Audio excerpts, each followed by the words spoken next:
गीता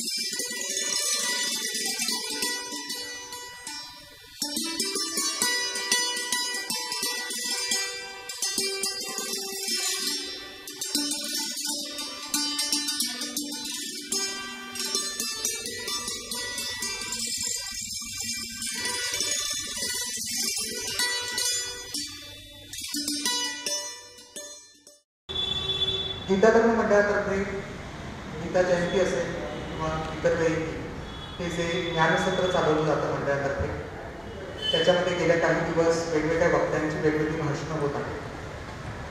मंडळ यूट्यूबच्या माध्यमातून ते आपल्याला यूट्यूबवरील उपलब्ध करून देते टेक्नॉलॉजीच्या माध्यमातून. त्यामुळे इथे जरी आपण प्रत्यक्ष उपस्थित नसलो तरी वेगवेगळ्या विषयावरची भाषणं आपल्याला घरबसल्या ऐकायला मिळतात. याबद्दल जोशी मॅडम आणि आयोजक जे आहेत त्यांचे मी आभार मानतो. आज हा जो ज्ञान यज्ञ गीता धर्म मंडळानं या ज्ञानसत्राच्या निमित्तानं आयोजलेला आहे आणि तुम्ही सर्व तो ऐकण्यासाठी आलेला आहात, यामध्ये मला संधी दिली त्याबद्दल प्रथम मी आयोजकांचे शतशः आभार मानतो.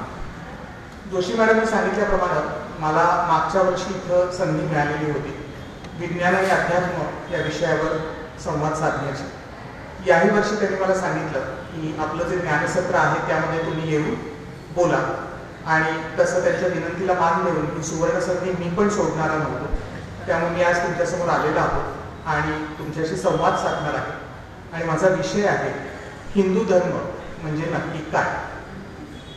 आता जेव्हा हा विषय मी घेतला आणि जोशी मॅडमने सांगितलं की या विषयावर मी संवाद साधणार आहे, तेव्हा घरी बायकोला सांगितलं, इतरांना सांगितलं, तर पहिल्यांदा कपाळावरच्या आठ्या आणि चेहऱ्यावरचं विचित्र भाव हेच बरंच काही सांगून गेले की अरे कशाला हा विषय, किती बोजड आहे, काय बोलणार आहेस तू नक्की. कारण साधारणतः हा विषय म्हटलं ना की दोन गोष्टी या आपल्या डोळ्यासमोर येतात आणि त्या दोन गोष्टीवर लक्ष ठेवूनच हा विषय जनरली सांगितला जातो.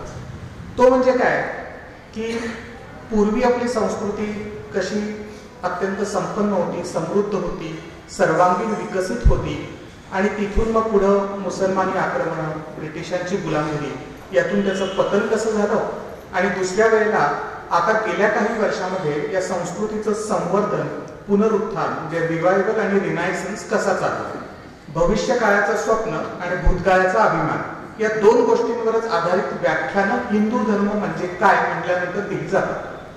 पण आज मी जेव्हा तुमच्यासमोर बसलोय आणि या विषयावर तुमच्याशी संवाद साधू इच्छितो, तेव्हा मला असं वाटतं माणूस म्हणून रोजच्या आयुष्यामध्ये आपण जे एकमेकांना भेटतो, एकमेकांशी बोलतो, विचारांची वस्तूंची देवाणघेवाण करतो, तो जो आचार असतो, तो आचार ज्या विचारातून येतो, ते विचार ज्या संस्कारातून येतात, तो संस्कार कुठली तरी आचार पद्धती, कुठली तरी साधना पद्धती आपल्याला शिकवते.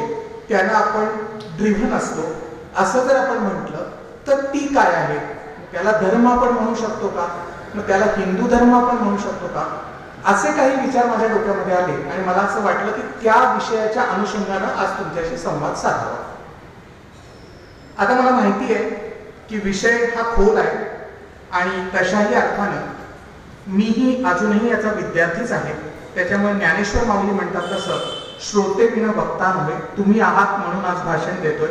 काही जास्त झालं तर दुर्लक्ष करा, कमी पडलं तर समजून घ्या, ही विनंती. आणि आता माझ्या विषयाला सुरुवात करतो. आता आज आपण जे बोलतोय तो 24 डिसेंबर क्रिसमस ईव्ह. 2024 हे वर्ष सरत आलेलं आहे. 2025च्या वर्षाला सामोरं जाण्यासाठी, नव्या उमेदीनं, नव्या ऊर्जेनं सामोरं जाण्यासाठी आपण सर्व कुठं ना कुठं तरी तयार होतो. सरतं वर्ष जेव्हा जातं तेव्हा प्रत्येक जणच, ते वैयक्तिक पातळीवर असेल, सामाजिक पातळीवर असेल, राजकीय भूमिकेतून असेल, प्रत्येक गोष्टीचा आढावा घेत असतो.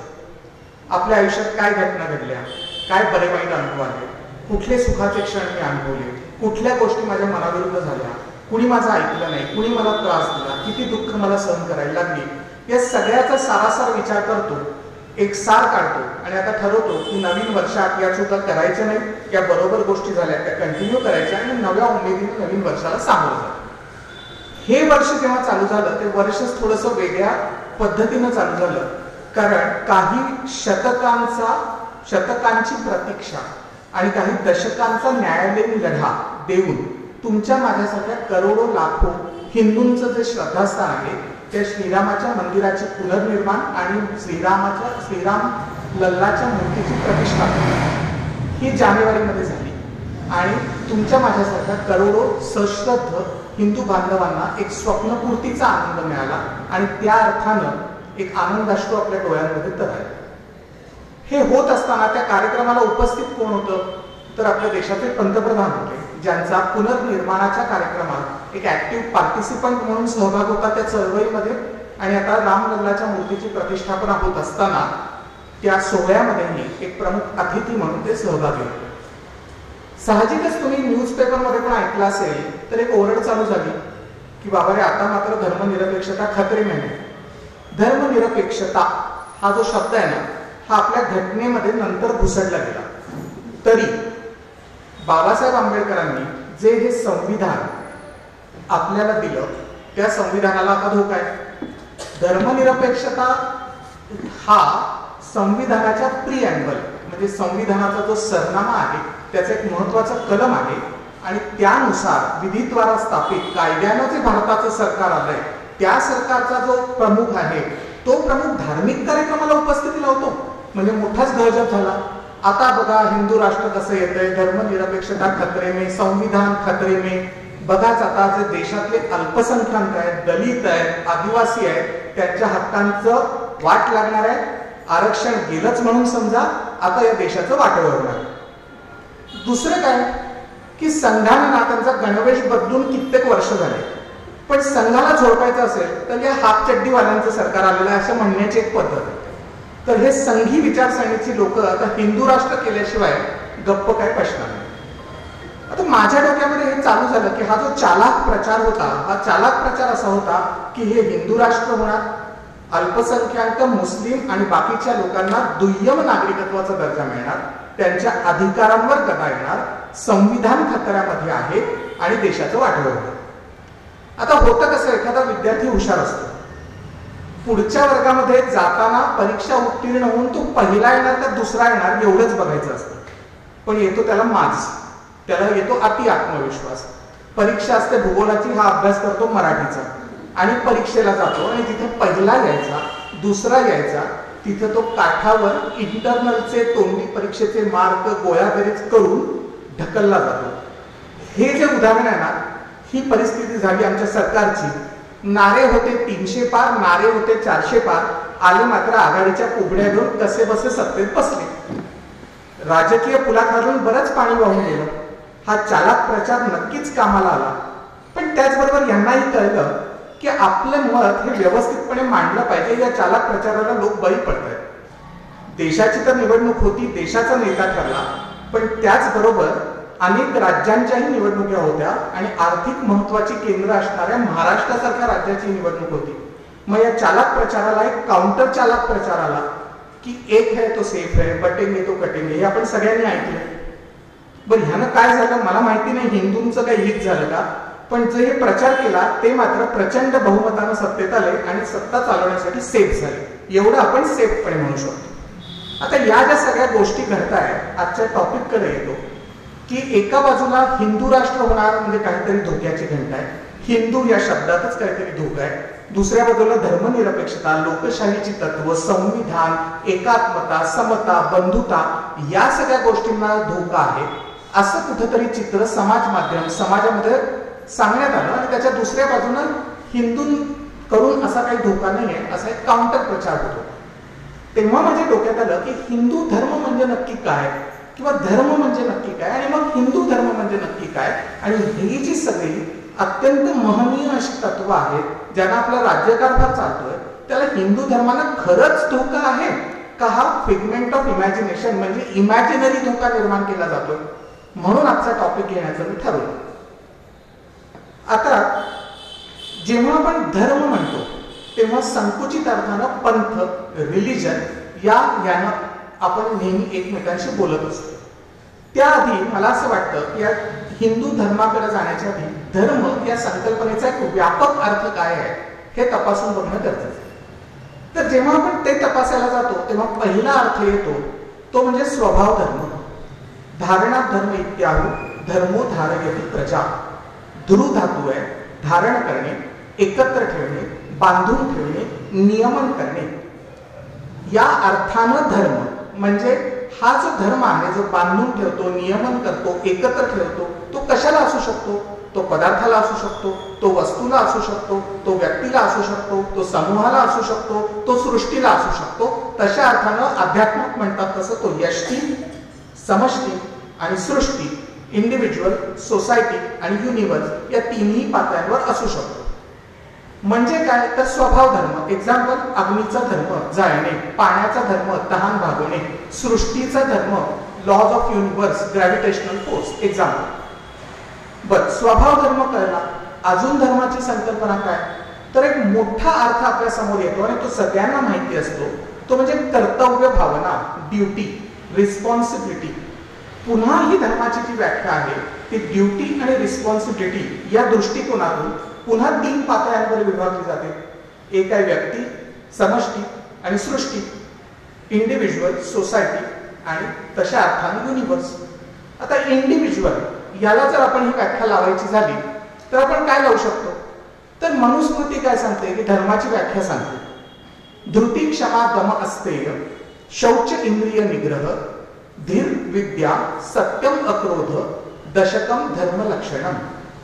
इंडिव्हिज्युअल, व्यक्ती, यष्टी याच्यासाठी धर्माची लक्षणं कुठली आहेत? धृती, धैर्य, क्षमा, दम म्हणजे मनावर कंट्रोल, इंद्रिय निग्रह, इंद्रियांवर कंट्रोल, शौच साधन सुचिता, शरीराची स्वच्छता, धीर बुद्धिमत्ता, विद्या विद्या घेणं, विद्यार्जन करणं, सत्य खरं बोलणं, अक्रोध क्षमाशील आणि अक्रोध म्हणजे क्रोध न करणं, क्षमाशील असणं. ही 10 धर्माची लक्षणं आहेत. कर्तव्य, ड्युटी, एक इंडिव्हिज्युअल आजच्या काळामध्ये ज्याला आपण रिस्पॉन्सिबल सिटीजन म्हणतो त्याच्या डेफिनेशन मध्ये बसतील अशा कर्तव्य भावनेतून येणारी धर्माची व्याख्या व्यक्तिसापेक्ष पद्धतीने आपण करू शकतो. आता थोडं पुढे जाऊ. व्यक्तींचा समूह बनतो, समूहाचा समाज बनतो, त्या समाजाचं एक नागरिक शास्त्र येतं. त्या नागरिक शास्त्रासाठी ड्युटीज आणि रिस्पॉन्सिबिलिटीज असतात. मग ते समाजाचं येतं. मग आता समाजासाठी काय करता येईल कर्तव्य, ड्युटी? तर व्यासांची 18 पुराण आहेत, 4 लाख श्लोक आहेत. पण आपल्या भारत वाङ्मयाचं एक चांगलं आहे, सगळं वाचायचं नसेल ना तर नवनीत अपेक्षित सारखं आपल्याला सार मिळेल. तर ते 2 श्लोकात सार सांगतात. अष्टादश पुराणेषु 18 पुराण आहेत. व्यासस्य वचनम द्वयम, 2 वचन आहेत. काय? परोपकार पुण्याय, पापाय परपीडनम. सगळं वाचा, एकच आहे. समाजासाठी एकमेकांशी देवाणघेवाण करत असताना परोपकार पुण्याय, दुसऱ्यावर उपकार करा, दुसऱ्याला मदत करा, अडीअडचणीला धावून जा, परोपकार पुण्य मिळेल. परपीडा, दुसऱ्याला त्रास देऊ नका, शिवाय देऊ नका, मदत करा, मदत करू नका, दुसऱ्याचं वाईट चिंता, पाप मिळेल. तुलसीदासही वेगळ्या पद्धतीनं हेच सांगतात. तुलसीदास व्यक्तीचा समूह, समाज या पातळीवर कर्तव्य भावनेतून धर्माची व्याख्या कशी करतात? तुलसीदास म्हणतात, परहित सरिस धर्म नाही भाई, परपीडा समन नाही अधर्माई, धर्म न दुसरा सत्य समाना. पुन्हा तेच आहे, परोपकार पुण्य, परपीडा दुःख आणि सत्यासारखा दुसरा धर्म नाही, खरं बोला, सत्यानं वागा. तर हे जेव्हा आपण बघतो व्यक्तींचा समूह आहे, त्या प्रत्येक व्यक्ती समूहाला आणि त्या व्यक्ती समूहाच्या कर्तव्य, ड्युटीज, रिस्पॉन्सिबिलिटीज पार पडत असताना काही विशेषणं लागतात, काही पद्धतीनं ती वापरावी लागतात. तर आपल्या सगळ्यांनाच माहित आहे तो येतो राजाचा धर्म, राजधर्म. लोकरंजन, लोकांचं रक्षण आणि लोकांच्या हिताचे निर्णय घेणं, लोक कल्याणाचे कार्यक्रम राबवणं, हा जर राजाचा धर्म आपण म्हटला तर याची आठवण ना तुम्हाला सध्याच्या काळात सांगायचं झालं तर गुजरातात गोधरानंतर जी दंगल झालेली होती ती शंभून शांतता नांदावी म्हणून तत्कालीन पंतप्रधान वाजपेयींनी तत्कालीन गुजरातचे मुख्यमंत्री नरेंद्र मोदींना सांगितलेलं की नरेंद्र भाई आपको राजधर्म का पालन करना है. दंगल शांतता, दंगल आटोक्यात आणा, शांतता प्रस्थापित करा आणि लॉ अँड ऑर्डर मेंटेन करा. हा झाला राजधर्म. दुसरा असतो विद्यार्थी धर्म. आता मजेनं सांगायचं तर सध्याचा विद्यार्थी धर्म काय आहे की रोज एक कॉफी कॅफेला कॉफी झाली पाहिजे. आजकाल तर म्हणजे लव्ह लेटर पण to hmm saver it may concern लिहितात, कारण आज एक आहे उद्या बदलली तर परत लेटर कशाला लिहा, त्यापेक्षा नाव टाकण्यापेक्षा to hmm saver it may concern. विनोदाचा भाग सोडा, शास्त्रात विद्यार्थी धर्म काय सांगितलंय? कावळ्यासारखे प्रयत्न, बगळ्यासारखं ध्यान, कुत्र्यासारखी झोप म्हणजे अत्यंत सावध आणि कमी झोप, कमी खाणं, अल्पाहार आणि गृहत्याग, हे 5 विद्यार्थी धर्म आहेत. त्याच्या ड्युटीज आहेत, त्याच्या रिस्पॉन्सिबिलिटीज आहेत. बरं, हे सर्व जेव्हा आपण बघतो तेव्हा मग आपल्याला श्रीकृष्ण गीतेमध्ये काय सांगतो? हा धर्म आहे, या ड्युटीज आहेत, या रिस्पॉन्सिबिलिटीज आहेत, त्या पाळा, दुसऱ्याला मदत करा, पुण्य मिळेल, दुसऱ्याला त्रास दिला पाप मिळेल. आणि हे जर नाही झालं तर यदा यदा हि धर्मस्य ग्लानिर्भवति भारत अभ्युत्थानाम अधर्मस्य सृजात् तदात्मानं सृजाम्यहं परित्राणाय साधूनां विनाशाय च दुष्कृतां धर्म संस्थापनार्थाय संभवामि युगे युगे. हा जर अधर्माचा विचार वाढत असेल, साधूंना त्रास होत असेल, दुष्टांचा वर्चस्व वाढत असेल, तर मी सृजन करतो, मी अवतार घेतो आणि धर्म प्रस्थापित करण्यासाठी मी सदैव तयार राहतो, अवतार घेतो. आतापर्यंत आपण बोललोय, एकदाही माझ्या तोंडातून अलौकिक शक्ती, ईश्वर, साधना पद्धती याच्याबद्दल एकही रेफरन्स आलेला नाहीये, कारण धर्म ही संकल्पना तेवढ्यापुरती संकुचित नाहीये. आता ह्याच्या पुढे आपण येतो जिथं आचारो परमो धर्म हा असे तत्व म्हणतात. म्हणजे धर्म एका अर्थानं निर्बंध शास्त्र, कसं वागावं कसं वागू नये. म्हणजे ट्रॅफिकमध्ये येताना वाहतुकीचे नियम पाळावेत, नो पार्किंगच्या जागी करू नये, बोलताना शिव्या देऊ नये, समाज माध्यमावर व्यक्त होताना समोरच्यालाही अभिव्यक्ती स्वातंत्र्य आहे लक्षात ठेवून ट्रोल करावं. मग आपल्याला ट्रोल झाल्यावर आपल्याला मनाला दुःख होत नाही. या ज्या काही good governance, good conduct, code of conduct ज्याला आपण म्हणतो, तो म्हणजे नथिंग बट आचारो परमो धर्म हा. हिंदू धर्मामध्ये, इथं मी रिलिजन या अर्थाने त्याचा वापर करतोय, असं म्हटलं जातं की आपण जे सर्व आलेलो आहोत ते ब्रह्मापासून आलेलो आहोत. ते जे चैतन्य आहे ते सगळ्यांमध्ये, म्हणजे माणसात, प्राणी मात्रात, चराचरात एक आहे. तशा अर्थाने प्राणी हत्या ही निषिद्ध आहे, एकमेकाला त्रास देऊ नये, म्हणून एक येतं अहिंसा परमो धर्म हा. ही एक धर्माची अजून एक व्याख्या आहे. आता आपण व्यक्ती बघितलं, व्यक्तींचा समूह समाज बघितला. आता समाज आला की राजकारणी आले. त्यामुळे राजकारण्यांमध्ये धर्माबाबत काय म्हणणं आहे? तर महात्मा गांधी असं म्हणतात की धर्मविहीन समाज मृतदेह के समान है. मला असं वाटतं की त्यांना हिंदू मुस्लिम म्हणायचं नसावं. त्यांना सदाचार, नीती, मत्ता, साधन सुचिता, राजकारण्यांमध्ये ते गुण सध्या सापडत नाहीत, पण ते असावेत अशी त्यांची इच्छा दिसते. तर अशा पद्धतीनं या धर्म या संकल्पनेचा आपण उहापोह केला, आढावा घेतला. आता हे सांगत असतानाच व्यक्तिसापेक्ष धर्म, समाजसापेक्ष धर्म यांच्यामध्ये कॉन्फ्लिक्ट हे होणारच आहे. ते आधी अनंत काळापासून चालू आहे, पुढेही राहणार आहे. कारण या प्रत्येकाचे धर्म हे कायम युनिझन, एकमेकाला पूरक नसतील, ते एकमेकाचे विरोधी असतील. एक्झाम्पल चालू करूया आपण प्रभू रामचंद्रापासून. राम हा आयडियल सन होता. कैकेयीचं त्यानं काहीही वाकडं केलेलं नव्हतं. दशरथ कैकेयीच्या कह्यामध्ये आला. कैकेयीला स्वतःच्या मुलाला राजगादीवर बसवायचं होतं, रामाला वनवास मिळाला. पुत्रधर्म आणि राजधर्म याच्यामध्ये त्यानं पुत्रधर्म, आईची आज्ञा सांगितले तर वनवासात जाऊ की पाहिजे. कॉन्फ्लिक्ट, अन्याय झाला, युद्ध लादलं गेलंय, कौरवांसोबत लढायचंय. क्षत्रिय धर्म, कुटुंब धर्म, पण ज्यांच्या सोबत लढायचंय ते माझेच गुरुवर्य आहेत, माझेच नातेवाईक आहेत. कॉन्फ्लिक्ट आला. आता तू म्हणाल की अरे यार बाबा, ही पूर्वीची उदाहरणं फार झाली, आत्ताचं काय सांगतोस? तर लेटेस्ट घ्या. परवाच 2-3 दिवसापूर्वी आपण इथं गीता धर्म मंडळात बसलोय. SP कॉलेजला हिंदू सेवा संघ हा मोठा कार्यक्रम झाला. तिथं आपले सरसंघचालक आलेले होते. तर त्यांनी काय म्हटलं की आपला जो रिप्लेसमेंट रेट आहे लोकसंख्येचा, तो 2 वर आलेला आहे. म्हणजे आता ह्याच्या पुढे जर आपण खाली जात झालो तर हिंदूंची संख्या कमी होत जाईल. तर माणसानं व्यक्तिसापेक्ष, इंडिव्हिज्युअलिस्टिक विचार न करता राष्ट्रकार्यासाठी जास्त मुलं जन्माला घालावीत.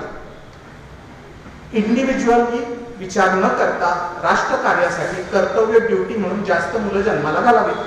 पण आता भागवत साहेबांना सांगणार कोण की cost of raising a children किती वाढलंय, शाळेच्या फिया किती वाढल्या, तुम्ही लाडका बाप अशी काही योजना काढणार आहे का की ज्याच्या थ्रू मला जास्त मुलं झाली तर त्याला सबसिडी मिळेल? किंवा असं आहे का की निर्मला सीतारामन मला टॅक्स ब्रेक देणार आहेत, तर इथे एक कुटुंब प्रमुख म्हणून, एक पिता म्हणून माझ्या ज्या काही आर्थिक मर्यादा आहेत, त्या ज्या ड्युटीज आहेत, तो माझा व्यक्तिधर्म आणि राष्ट्रासाठी मी काहीतरी कॉन्ट्रीब्यूट केलं पाहिजे म्हणून जास्त मुलं जन्माला घालणं हा माझा राष्ट्रधर्म, हे एकमेकाला पूरक नाहीये आणि ते प्रॅक्टिकली नाहीये. हेही एक कॉन्फ्लिक्टचं उदाहरण आहे. प्रत्येकालाच हा विचार पटेल असं नाही, पण कुठेतरी कॉन्फ्लिक्ट आहे या विचारामध्ये. तर अशा अर्थानं हा धर्माचा कॉन्फ्लिक्ट, या प्रत्येक धर्माचा कर्तव्य, ड्युटी, स्वभाव या अर्थानं कुठेतरी कॉन्फ्लिक्ट आहे. मग असं करत करत आपण ज्या धर्माच्या मूळ संकल्पनेच्या म्हणजे त्या व्याख्येतली जास्तीत जास्त वापरली जाणारी व्याख्या कुठली आहे, तर ती आहे रिलिजन, पंथ या अर्थानं. म्हणजे काय, हे जे आता आपण व्यक्तीचे आचार, व्यक्तीचे एकमेकांबरोबरचे वागणं याच्या संदर्भातले नियम जे आहेत, आता हे नियम व्यक्तीच्या ऐहिक म्हणजे आपण जे आत्ताचं आयुष्य जगतोय या आयुष्याचे जे नियम आहेत, हे समजा मी पारलौकिक किंवा पारमार्थिक आयुष्यामध्ये लावले तर मग कुठल्या संकल्पना येतात? मग येतं ईश्वर, स्वर्ग, नरक, पूर्वजन्म, पुनर्जन्म, पाप, पुण्य, मोक्ष या सगळ्या संकल्पना येतात.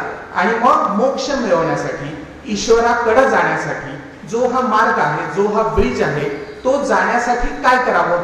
मग पहिलं काहीतरी अलौकिक शक्तीवर तुमचा विश्वास लागतो. त्याला तुम्ही ईश्वर म्हणा, ऊर्जा म्हणा, म्हणू नका, निर्गुण निराकार म्हणा, लागतो. आणि त्याच्यापर्यंत पोहोचण्यासाठी वेळ लागतो, म्हणजे साधना पद्धती लागते.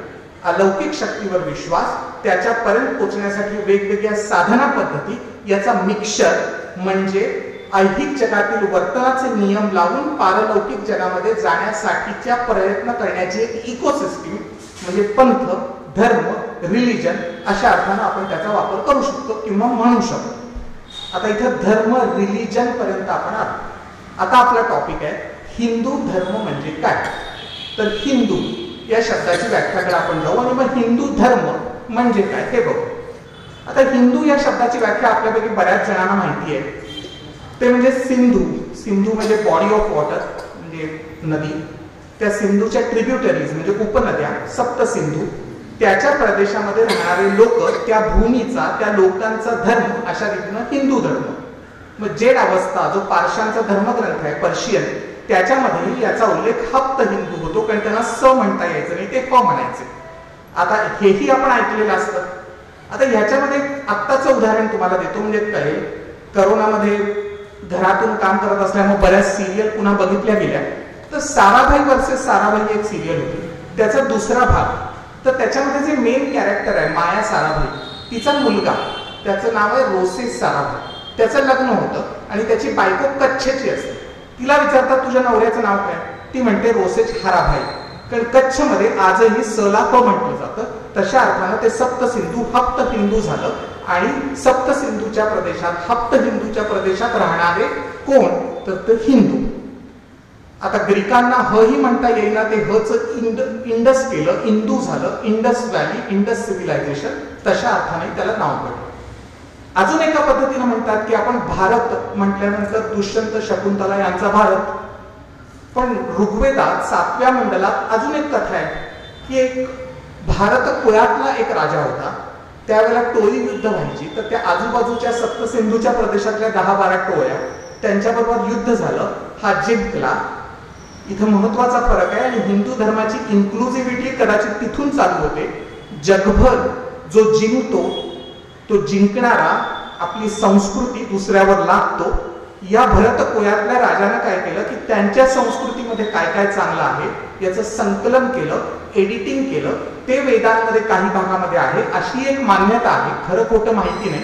तशाही पद्धतीनं हिंदू धर्म हा अशा रीतीनं सगळ्या वेगवेगळ्या लोकांच्या त्या प्रदेशात राहणाऱ्या चांगल्या गोष्टी आपल्या धर्मग्रंथ किंवा आपल्या रेफरन्स बुक्समध्ये घेतलेला एक धर्म म्हणून आपण म्हणू शकतो. आणि हे झाल्यानंतर अर्थातच मला स्वातंत्र्यवीर सावरकरांच्या व्याख्येकडे यावंसं वाटतं, कारण हा दोन्हीचाच धर्म आहे. आणि एक ऍक्ट वाक्यात ते म्हणतात आ सिंधू सिंधू पर्यंता यस्य भारत भूमिका पितृभू पुण्यभूश्चैव सवय हिंदू इति स्मृतः. तर आता हे जे सेकंड आहे याच्यावर आपण नंतर बोलू, कारण तो मुद्दा हा हिंदू धर्म ही आध्यात्मिक लोकशाही आहे का याच्याशी रिलेव्हंट आहे. पहिला मुद्दा आहे आ सिंधू सिंधू पर्यंत यस्य भारत भूमिका. आतापर्यंत जे बोललो ते ऍप याच्यात एका लाईनीत सावरकर सांगतात सिंधू नदीपासून सिंधू सागरापर्यंतची जी भूमी आहे त्या भूमीवर राहणाऱ्या लोकांचा धर्म म्हणजे हिंदू धर्म. आता आपण धर्म बघितला, हिंदू धर्म बघितला. आता मी जे प्रस्तावनेमध्ये म्हटलं की मला हा टॉपिक का घ्यावासा वाटला, तर आजचा जो प्रचार चालू आहे की हा हिंदू धर्म आला, हिंदू राष्ट्र झालं, हिंदू मेजॉरिटेरियन अप्रोच आला, तर काहीतरी खूप चांगल्या घडणाऱ्या गोष्टी या धोक्यात आहेत. आता पहिलं घेऊ, लोकशाही धोक्यात आहे. कारण मेजॉरिटेरियन राष्ट्र होणार, जे अल्पसंख्याक आहेत म्हणजे मुस्लिम, जे दलित आहेत म्हणजे नवबौद्ध, जे आदिवासीज आहेत ज्यांना आपण मेनस्ट्रीम मध्ये कधी पकडतच नाही बऱ्याच लोकांच्या मताप्रमाणे, तर त्यांना दुय्यम नागरिकत्व मिळणार आणि म्हणून लोकशाही धोक्यात येणार. तर म्हणून आपण हिंदू धर्म एक आध्यात्मिक लोकशाही अशा पद्धतीनं आता या आपल्या विषयाचा एकदा उहापोह करूया. आता त्याच्या आधी एकच फक्त सांगतो की हे सगळं जेव्हा हिंदू धर्म सांगितलं तेव्हा हिंदू राष्ट्र म्हणजे हिंदू लोकांचं राष्ट्र, मग ही लोक कशी असतील, तर अशी काही व्याख्या नाहीये. पण एक कसं असतं ना की विशेषण आपण लावतो की एखादा बटाटा वडा तिखट असतो, एखादा बटाटा वडा खुसखुशीत असतो, एखाद्यामध्ये चुरा देतात, ही विशेषण आहेत त्या त्या टपरीची. तसं जर आपण म्हटलं की हिंदूंचं विशेषण काय आहे, तर ओंकार मूलमंत्र, म्हणजे ज्यांचा ओंकार हा मूलमंत्र आहे, गोपालन जे करतात, पुनर्जन्मावर त्यांचा दृढ विश्वास आहे आणि हिंसा त्यांना आवडत नाही, असे ढोबळमानानं आचार विचाराच्या कृतीतून माणसाच्या समूहाचं एक वर्णन हिंदू समाजाला लागू पडतं. ती व्याख्या नाही, ती विशेषण ओव्हरऑल एक ऑब्झर्वेशन करून मांडलेलं एक मत आहे. एवढं म्हणून आता आपण पुढे जाऊ.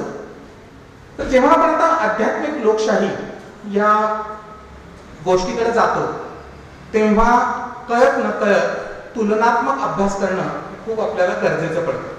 आता तुलनात्मक अभ्यास आपण काय करणार आहे, तर हिंदू धर्म आणि जगातील जे मेजर रिलिजन्स आहेत ते म्हणजे अब्राहमिक रिलिजन म्हणजे ज्यूज, ख्रिश्चन्स आणि मुस्लिम्स, हे ओघांना आलंच. तर आता हा तुलनात्मक अभ्यास करत असताना आपण काही ना पॅरामीटर्स घेऊ. तर सुरुवातीला चालू करू की हा धर्म कुणाचा आहे, कोण करतं, तर मनुष्य करतो, माणूस. तर या माणसाचं स्थान काय आहे याचा आधी तुलनात्मक विचार करू.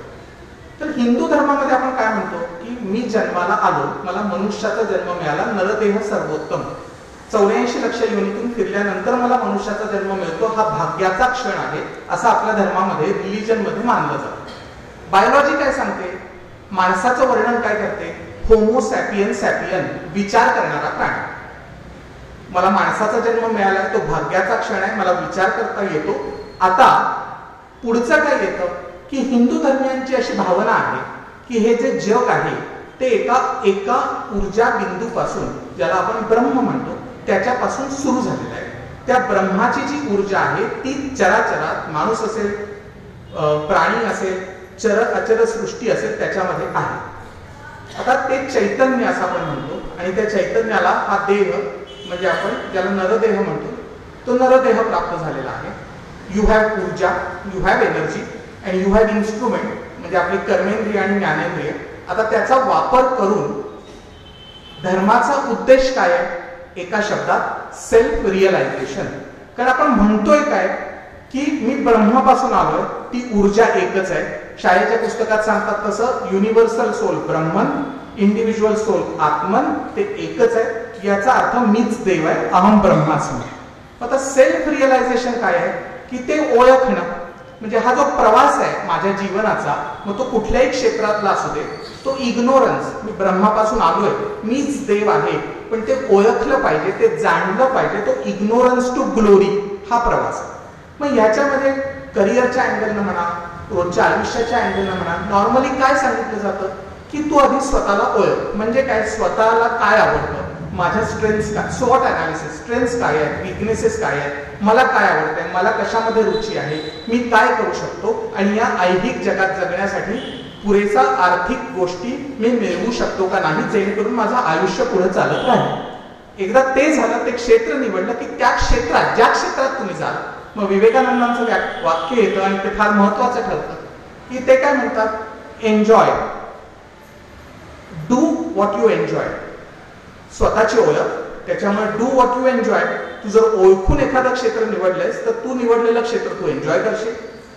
आता प्रतिप्रश्न येईल की असं आयुष्यात 99% होत नाही. त्याच्यामुळे पुढचं वाक्य ते सांगतात, otherwise enjoy what you do. आता हा जो पार्ट आहे तो आहे रिअलायझेशनचा, की ज्या क्षेत्र निवडलेलं आहे त्यात एन्जॉय करायचं, त्याच्यात उत्तमतेकडे जायचंय, त्याच्यामध्ये सर्वोत्तम करण्याचा प्रयत्न करायचा आहे. आणि एकदा ते झालं की माझं सेल्फ रिअलायझेशन होईल. हा थोडक्यात समरी सांगायचं तर हिंदू धर्माची आपण सांगू शकतो. आता आपण तुलना करतो, तुलना कुणाशी करतो? दुसऱ्या रिलिजनशी, अब्राहमिक रिलिजन. आता त्याच्यामध्ये काय आहे? ख्रिश्चनांची मान्यता काय आहे की एक ॲडम आणि ईव होते, ते गार्डन ऑफ ईडन म्हणजे बेसिकली स्वर्गाच्या उद्यानामध्ये होते. त्यांनी ते फॉरबिडन फ्रूट ऑफ नॉलेज खाल्लं आणि त्याच्यामुळं देवानं शिक्षा म्हणून, वाक्यरचना ऐका, शिक्षा म्हणून त्यांना पृथ्वीवर पाठवलं.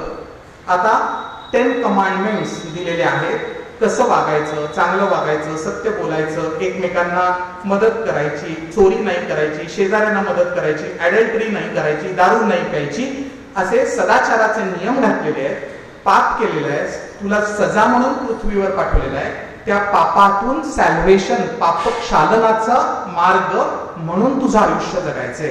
एकीकडं तूच देव आहेस, एकीकडे तू पापी आहेस, तू देवपुत्र आहेस पण तू पापी आहेस आणि पापक्षालनासाठी जगायचे. एकीकडे तू देव आहेस ते जाणण्यासाठी, सेल्फ रिअलायझेशन साठी जगायचे. मेनली हाच फरक आहे. तू देव, देवाचा पुत्र येशू आणि तुम्ही पण बाकी देवाची लेकरं, अशी एक भावना आहे. दुसरीकडे तुम्हीच देव आहे, सगळेच देव आहात. मग लोकशाही कुठल्या धर्मात आहे? लोकशाहीमध्ये सगळे लोक समान असतात. आमच्या इथे सगळेच लोक देव आहेत. म्हणून आपल्याकडे ग्रीटिंगची पद्धत नमस्कार आहे. माझ्यातल्या देवत्वाला तुझ्यातल्या देवत्वानं केलेला तो प्रणाम आहे. अशा पद्धतीनं त्याचं मॅनिफेस्टेशन केलं जातं. मला माहिती आहे गाडी good old casteism, caste system याच्याकडे जाणार आहे, त्याच्याकडे मी पुढच्या ह्याच्यात येणार आहे. पण आता तरी कॉन्सेप्च्युअल लेवलला हिंदू धर्म प्रत्येकाला देव मानतो, तशा अर्थाने तो एक आध्यात्मिक लोकशाही पायाभूत लेवलला तरी सांगतो. आता इम्प्लिमेंटेशन मध्ये काय काय घोळ आहेत हे आपण पुढे बघू. अब्राहमिक रिलिजनचं तुम्हाला सांगितलं. आता त्याच्यामध्ये काय आहे? पुढची गोष्ट येते ती म्हणजे इस्लामची. इस्लाममध्ये कोण आहे? इस्लाममध्ये देव आहे. त्या देवानं एका देवदूताला सांगितलं, मग एक पैगंबर आहे, तो पैगाम घेऊन येतोय आणि त्यानं सांगितलेल्या ज्या गोष्टी आहेत त्याप्रमाणे मला वागायचं. अशा पद्धतीनं एक आदेश आहे. सेल्फ एक्सप्लोरेशनचा चान्स तिथंही नाही. या दोन्ही ठिकाणी माणसाला स्वातंत्र्य नाही आहे. एक रूल्स दिलेले आहेत, ते रूल्स फॉलो करायचे आणि त्याप्रमाणे सॅल्वेशन, पापक्षालन, प्रॉमिस लँड, जन्नत इकडे जायचं. आता हे जेव्हा मी म्हणतोय तेव्हा तुम्हाला अजून एक लक्षात येत असेल की आता हा जो प्रवास आहे ना, हा प्रवास म्हणजे काय? Self realization. परत आपल्या मदतीला भगवद्गीता येते. भगवद्गीता काय म्हणते की अधिष्ठानम तथा कर्ता, कर्णमच पृथग्द्विगद्धम, विविधाश्च पृथक चेष्टा, दैवमच अत्र पंचमम. अधिष्ठान, मला काय करायचंय, स्वतःची ओळख, क्षेत्र निवडलं, या क्षेत्रात मला पुढे काहीतरी करायचंय. अधिष्ठान, संकल्प सोडला. आपल्या या संकल्पना आपल्या रोजच्या जीवनातही खूप येतात. संकल्प केला. कर्ता म्हणजे मला करायचंय. चेष्टा, प्रयत्न राईट डायरेक्शनला करायचे. साधन सामुग्री उपलब्ध आहे, रिसोर्सेस आहेत. हे सगळं जरी असलं तरी यश मिळणार आहे का?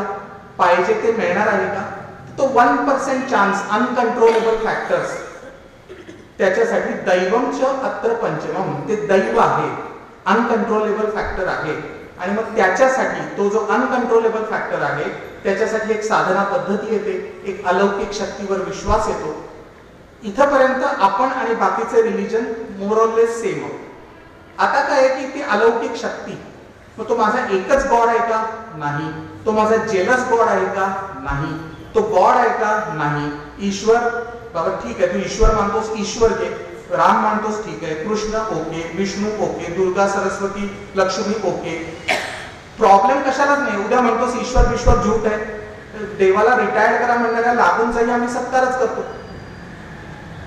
चारवा कसं म्हणतो, हे देव सगळं झूट आहे. यावर जीवेत सुखम जीवेत, गुणम कृत्वा ऋतम पिबेत, ऋणम कृत्वा घृतम पिबेत, भस्मीभूतस्य देहस्य पुनरागमने कुतः.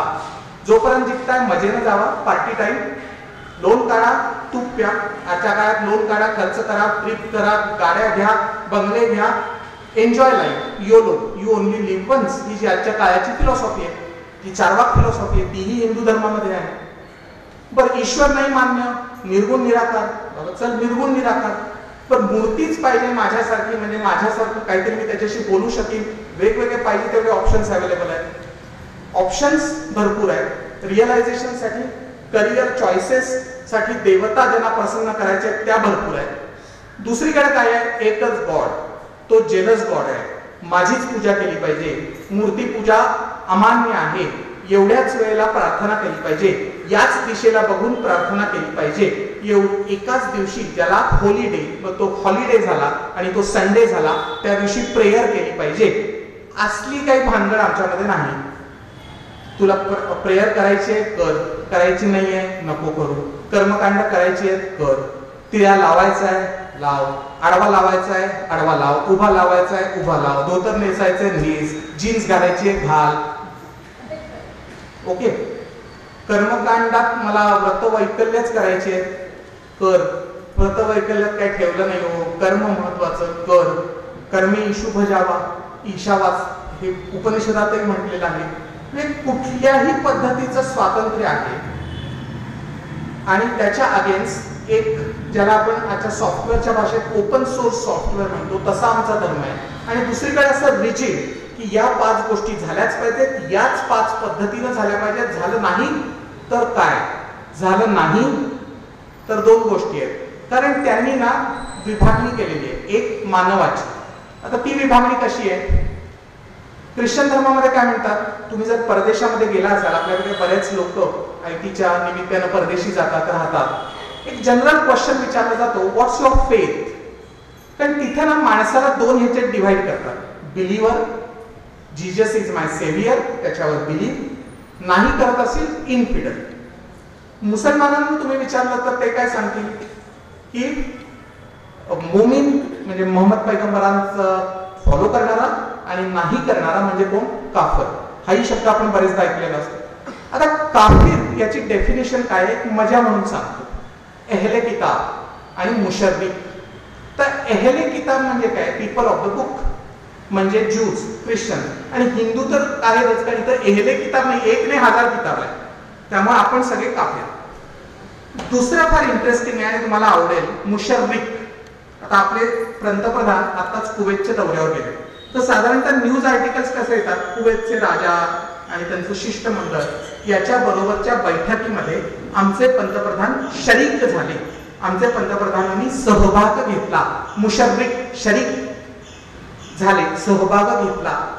मुशर्रिक म्हणजे काय की अल्लाह बरोबर सहभाग घेतला, अल्लाहला कुणाच्या तरी पातळीवर आणून ठेवलं, असं जो म्हणतो तो माझ्यासाठी काफिर. आता एक फेमस सॉन्ग आहे, स्वातंत्र्य समरामध्ये ते खूप वाजवलं जायचं, ईश्वर अल्लाह तेरो नाम सबको सन्मती दे भगवान. ही जर व्याख्या तुम्ही ऐकली, ईश्वर अल्लाह तेरो नाम, अल्लाचं नाव ईश्वर, ईश्वरचं नाव अल्लाह, ही ब्लास्फेमी आहे इस्लामसाठी, हा धर्मद्रोह आहे आणि त्याची सजा मौत आहे. मुशर्रिक. अशा अर्थानं इतका कडवट, इतका कठीण रिलिजन आणि एकीकडे तुमचा ओपन सोर्स वाला रिलिजन, याची कंपॅरिझन करायला लागते. आता धर्मग्रंथ बघा, कितीतरी आपले धर्मग्रंथ आहेत. मगाशी मी तुम्हाला पुराणांचं सांगितलं, सगळीकडे साधारणतः काय येतं, सर्वेत्र सुखीनः सन्तु सर्वे सन्तु निरामयाः सर्वे भद्राणि पश्यन्तु, सगळ्यांचं कल्याण हो, सगळ्यांना सुख मिळू दे, विश्वाची माझे घर, जे काही आहे. अष्टादश पुराणात काय म्हणतात, परोपकार पुण्याय पापाय परपीडनम, बाबा परोपकार कर, मदत कर, सगळ्यांचं चांगलं होऊ दे, पाप करू नको. आता तुम्ही पुराणामध्ये जावा, पुराणामध्ये आपण भगवद्गीतेच्या पॅरलल समजायला सोपं असं जर बघितलं तर आपल्याकडे 18 अध्याय आहेत, तिकडे 114 अध्याय आहेत. त्याच्यामध्ये 6236च्या आसपास श्लोक, म्हणजे त्यांना आयत म्हणतात. आणि त्या ज्या आहेत, एक गंमत, त्यातल्या 3900 ज्या आयती आहेत, म्हणजे मोर दॅन 60% या काफिरांसाठी आहेत. म्हणजे जे बिलीव्ह करत नाहीत त्यांना कसं ट्रीट करायचं. तुमचा धर्मानं काय सांगितलं पाहिजे की अनुयायांनी काय करावं, 60% तुमचं जे काही वाङ्मय आहे ते सांगते की दुसऱ्यांना सजा कशी द्यावी. मग असा धर्म फॉलो करायचा आहे की नाही, हा प्रत्येकाचा शेवटी विचार आहे. आता हे जेव्हा आपण करतो तेव्हा एक जिहाद म्हणून एक शब्द आपल्याकडे सारखा येतो, आणि आजकाल मुस्लिम स्कॉलर्स आहेत ते बुद्धिभेद करण्यासाठी जद्दोजहद, स्ट्रगल अशा यानेही जिहाद आहे. तो जिहाद म्हणजे काही बाकीचं त्याला निगेटिव्ह जे कनोटेशन दिलं जातं तसलं काही नाही आहे. टेररिस्ट तर ते बिलकुल नाही आहे. Islam is a religion of peace इथंपर्यंत आता पोहोचलेले आहेत सगळे. तर कुराणामध्येच लिहिलेलं आहे की हे जे काफिर आहेत म्हणजे मुशर्रिक किंवा अहले किताब यांना सजा काय, किताल इल्लाह म्हणजे किताल, कत्ल, मर्डर, जिहाद. त्याचा अर्थ मर्डर हाच आहे. हे कुणीतरी या लोकांना समजावून सांगणं गरजेचं आहे, कारण आता सगळ्याच गोष्टी इंटरनेटमुळे सगळ्यांसमोर उपलब्ध आहेत. आता दुसरं असं असतं की बऱ्याच गोष्टी या त्यातल्या मोहम्मद पैगंबरांचे स्वतःचे अनुभव आहेत अशा पद्धतीनं सांगितल्या जातात. आता त्याच्यामध्ये एक मजेशीर गोष्ट येते की आपण आपल्याकडे म्हटलं जातं ना की लोकशाहीमध्ये सगळे समान आहेत. हिंदू धर्मामध्ये तर सगळ्यांनाच देवत्व दिलेलं आहे, सगळे समान आहेत. म्हणजे ज्याला आपण म्हणतो ना की स्टार्ट पॉइंटला सगळे एका पातळीवर आहेत. सगळ्यांना आता सांगितलेलं आहे की तुम्हाला इग्नोरन्स टू ग्लोरी जायचं, तुम्ही बघा काय करायचंय, एवढ्या देवता आहेत, एवढ्या साधना पद्धती आहेत, एवढे विचार आहेत, तुम्ही निवडा, चला पुढं बघू, नाही आवडला दुसरीकडे जावा. कर्मयोग, कर्म करा, कर्म इशू बजावा. कर्मयोग करतोय पण ज्ञानही पाहिजे, कारण म्हणतात ना, माऊलींनी म्हटलंय की कर्माला हवा ज्ञानाचा डोळा. म्हणजे मी फक्त 12 तास काम करतो, रिझल्ट येत नाही, तिथं ज्ञान जर असेल तर टार्गेटेड एफर्ट्स राहतील. तशा अर्थानं कर्माला हवा ज्ञानाचा डोळा. आता ज्ञान आहे, इंटेलेक्च्युअल माणसं असतात, स्वतःला शहाणी समजतात, समाजापासून दूर जातात, अशा लोकांचा खरं म्हणजे समाजाला उपयोग असतो. म्हणून ज्ञानेश्वर पुढे म्हणतात त्या ज्ञानाला हवा भक्तीचा ओलावा. भक्तियोग, कर्मयोग, ज्ञानयोग, भक्तियोग हे काहीही करायचं नाहीये. मला मात्र अष्टांग योग करायचे, हठयोग तोही आहे. म्हणजे काहीतरी अतर्क काहीतरी करून मला माझं सेल्फ रिअलायझेशन बघायचंय, तेही ऑप्शन तुमच्याकडे अवेलेबल आहे. आता मी पुन्हा उडी मारतो अब्राहिम रिलिजन पुराणामध्ये. ते तुम्हाला काय सांगतात की कोण एक सांगितलं जातं, आणि पूर्वी अस्पृश्यता निर्मूलनासाठी जेव्हा प्रयत्न व्हायचे, कन्व्हर्जनसाठी प्रयत्न व्हायचे, तेव्हा खास अर्थाने सांगितलं जायचं की तुमचा धर्म म्हणतोय की तुम्ही सगळे देव आहात, पण तुम्हाला तर पशुची वागणूक देत आहेत, आमच्या धर्मामध्ये या, आम्ही सगळे समान आहोत. सावरकरांनी याच्यावर काय लिहून ठेवलंय, ते म्हणतात आम्ही सगळे समान आहोत, मान्य. कधी, जेव्हा तुम्ही मुस्लिम धर्म स्वीकाराल तेव्हा. मग मी जर समान असेल तर मी हिंदू धर्मात राहतो आणि मला समान समज, हिंदू धर्मात राहतो मग मी महिला असेल तरी मला समान अधिकार दे. ते मुसलमान लोकांना मान्य नाही.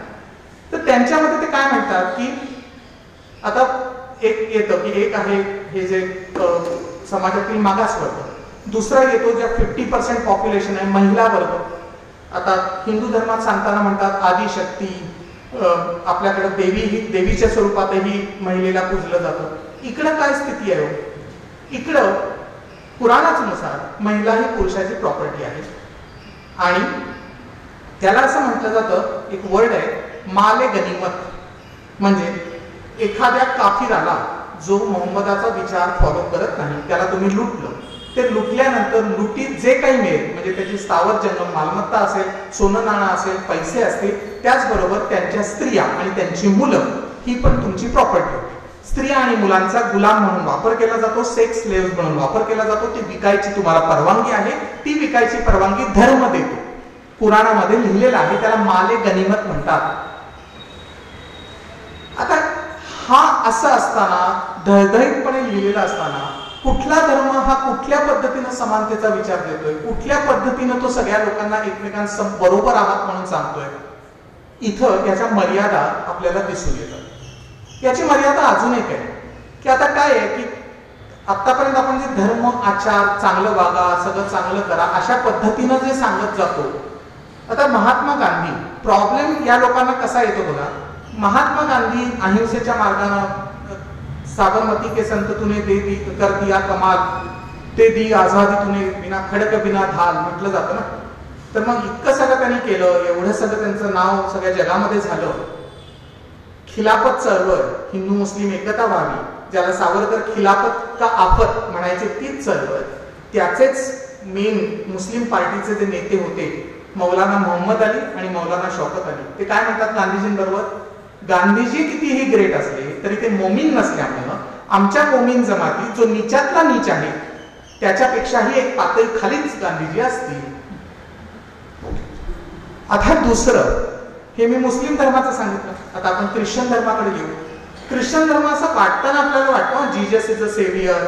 आणि याच्यामध्ये कसं आहे माहिती आहे का, या धर्मामध्ये ना एखादा वात्रट मुलगा असतो, कमी अभ्यास करायचा आहे, काही करायचं नाहीये, पण मला गोल अचीव करायचे, परीक्षेत पास होण्यापुरते मार्क पाडायचे, अशा प्रवृत्तीच्या लोकांसाठी हे धर्म उत्तम आहे. का तुम्हाला सांगतो, कारण याच्यामध्ये काय आहे की मोहम्मदानं काय सांगितलंय की मला फॉलो कर, विषय संपला.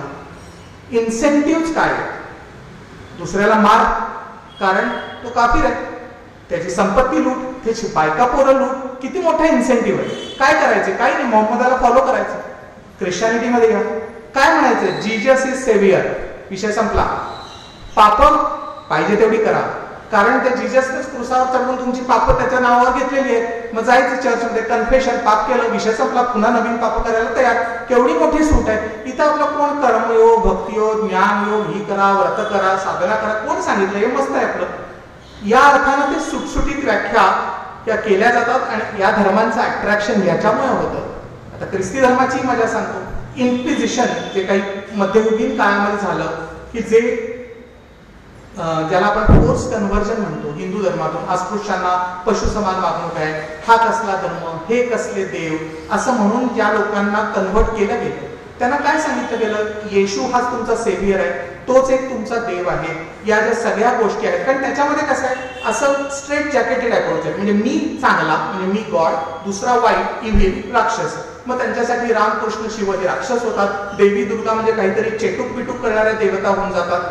आणि ज्या स्त्रिया असतात त्या स्त्रियांना काय सांगितलं जातं, कुंकू लावू नका, कारण कुंकू हे सबसर्व्हियंट आहे. कुंकू तुम्ही कशासाठी लावता की तुम्ही तुमची लॉयल्टी दाखवताय, तुम्ही प्रॉपर्टी होताय तुमच्या हसबंडची. कुंकू लावू नका, शृंगार करू नका, दागिने घालू नका, थोडक्यात एखाद्या विधवेसारखं जगा. तुमच्या संस्कृतीपासून तोडण्याचा एक सिस्टमॅटिक प्लॅन त्या कन्व्हर्जनमध्ये बनवलेला असतो. आता ह्याच्यानंतर काय, इन्क्विजिशन, हे सगळं केल्यानंतरही मध्ययुगात ख्रिस्ती लोकांनी काय केलं की तरी कुठंतरी जन्माला आलाय, काहीतरी श्रद्धा आहे, मनात काहीतरी आहे, डोक्यात काहीतरी आहे, हे करत असताना त्याला 1% जरी त्याच्यामध्ये ते असेल तरी skull cutter, hand cutter, back cutter, कातडी सोडणं, अशा कित्येक अत्यंत घृणास्पद अशा पद्धतीनं लोकांना मारून, दहशत बसवून, कन्व्हर्जन करून ख्रिस्ती धर्म हा पुढे वाढवलेला दिसतो. आता इथेही मजा आहे, ख्रिस्ती इज अ सेव्हियर. परत मी मुद्दामून महात्मा गांधींचं उदाहरण घेतोय, कारण तो नेता मोठा होता, जागतिक पातळीवर बरीच वर्ष त्याच नावानं भारत ओळखला जात होता. तर महात्मा गांधींनी पुन्हा अहिंसेच्या नावानं आंदोलन उभारलं, आपल्याला बेसिकली स्वातंत्र्य मिळालं. जसं मी इस्लाममध्ये सांगितलं, तर ख्रिश्चॅनिटीला प्रॉब्लेम आला की सगळे डेव्हलप नेशन जी आहेत ती ख्रिश्चन आहेत. आता महात्मा गांधी तर मोठे आहेत, पण मोठं म्हणायचं कसं, कारण पुन्हा ती स्ट्रेट जॅकेटेड अप्रोच, ख्रिश्चन नाही म्हणजे तो डेव्हिल, तो गॉड होऊच शकत नाही, किंवा तो गॉड सन ऑफ गॉड होऊच शकत नाही. मग आता काय करायचं, तर अमेरिकेतल्या एका चर्चनं, ज्याचं नाव आहे church of Jesus and latter day saints, त्याला मोर्मोस म्हणतात, चर्च ऑफ मोर्मोस, यांनी 2012 साली महात्मा गांधींना मृत्यूनंतर बाप्टाईज केलं, म्हणजे ख्रिस्ती केलं. आता त्यानं ख्रिस्ती केलं आणि ख्रिस्ती केल्यानंतर आता महात्मा गांधी चांगले आहेत, कारण ते ख्रिस्त झालेले. म्हणजे धर्माच्या मर्यादा तुम्ही बघा, त्या धर्मात आल्याशिवाय तुम्ही चांगले आहात असं मी म्हणू शकत नाही. हिंदू धर्माला अशा मर्यादा नाही आहेत. उद्या मी धार्मिक नाही तरी मी नैतिक असू शकतो, मी सदाचारानं वागतो पण मी ईश्वर मानत नाही, मी सदाचारानं वागतो पण मला मूर्तीपूजा मान्य नाही, मी दुराचारी आहे पण रोज कर्मकांड करतो. ह्या ज्या सगळ्या परमिटेशन कॉम्बिनेशन आहे ही माझ्या धर्मामध्ये होऊ शकतात. मग लोकशाही, प्रत्येकाला स्वातंत्र्याचा अधिकार, मताचा, विचार करण्याचा, पद्धती फॉलो करण्याचा कुठल्या धर्मामध्ये आहे? हिंदू धर्मामध्ये आहे. मग आध्यात्मिक लोकशाही असणारा जो हिंदू धर्म आहे, त्या हिंदू धर्माच्या लोकांनी हिंदू राष्ट्र स्थापन केलं तर चायला लोकशाही कशी खतऱ्यात येणार आहे हे माझ्या तरी डोक्यात काय आलं मला तरी समजलं. कारण आपला धर्म काय सांगतो की एकम सत विप्रा बहुधा वदंती, सत्य एकच आहे, त्याच्याकडे जाण्याचे तुमचे मार्ग वेगवेगळे आहेत. तशा अर्थानं खऱ्या अर्थानं लोकशाही मार्ग हा हिंदू धर्म. आता आम्ही पुढच्या गोष्टीकडे जातो. दुसरं येतं संविधान खतरे में है. आता संविधान का खतरे में है? कारण आपला देश आहे सेक्युलर, धर्मनिरपेक्ष.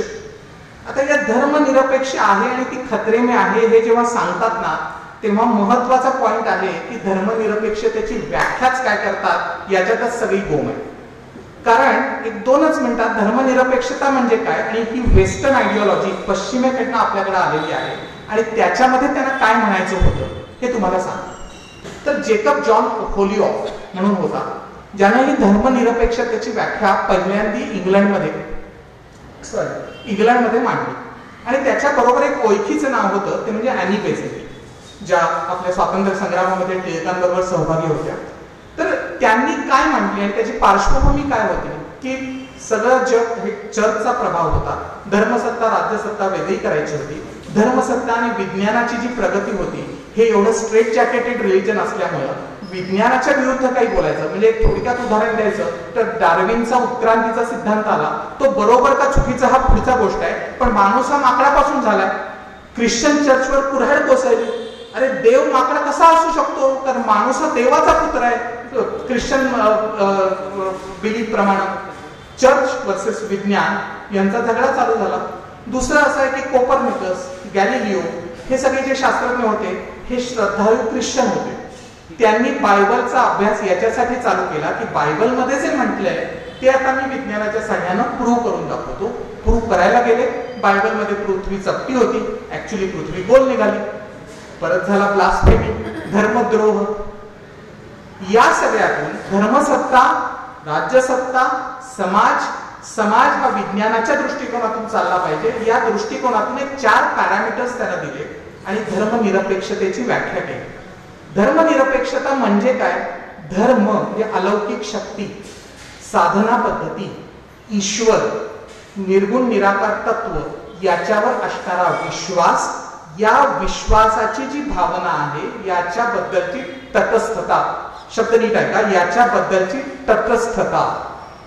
तो मानतो पण नाही, मानत नाही पण नाही, नाकारत पण नाही, पण आहे पण म्हणत नाही, अशा पद्धतीची काहीतरी पोझिशन. दुसरं, हे जे मगाशी मी सगळे धर्म सांगितले, बोलताना मी तुम्हाला काय म्हटलं की आपल्याकडे माणसाचा जन्म मिळणं हा भाग्याचा क्षण आहे, तिकडे माणसाचा जन्म मिळणं हा पापी माणूस आहे तो, आणि काही गोष्टी फॉलो करून पापक्षालन करून मला पुन्हा स्वर्गात जायचंय देवाकडे. तर अशा अर्थानं हा जो पापी माणूस आहे, त्यामुळे इहलोक म्हणजे आपलं जे आत्ताचं आयुष्य आहे त्याचा काहीच अर्थ उरत नाही. त्याचा अर्थ एवढाच आहे की त्या 10 कमांडमेंट्स ज्या ख्रिस्तानं सांगितल्या आहेत किंवा धर्मगुरूंनी सांगितल्या आहेत किंवा मोहम्मदाला ज्या देवदूतानं अल्लाकडून सांगितलेल्या आहेत त्या फॉलो करायच्या आहेत आणि स्वर्गात जायचे. सगळी जी भानगड आहे ती स्वर्गात जाण्यासाठी आहे, कारण तिथं 78 हूर मिळणार आहेत इस्लाममध्ये. अशा ज्या काही प्रलोभनं दाखवलेली आहेत पारलौकिक पारमार्थिक जगातली, त्या दृष्टिकोनातून समाज वावरतोय आणि विज्ञानाच्या पासून दूर जातोय. म्हणून ज्यांचा ऐहिक जीवनावर विश्वास आहे अशी लोक म्हणजे धर्मनिरपेक्ष. तिसरी व्याख्या त्याने काय केली?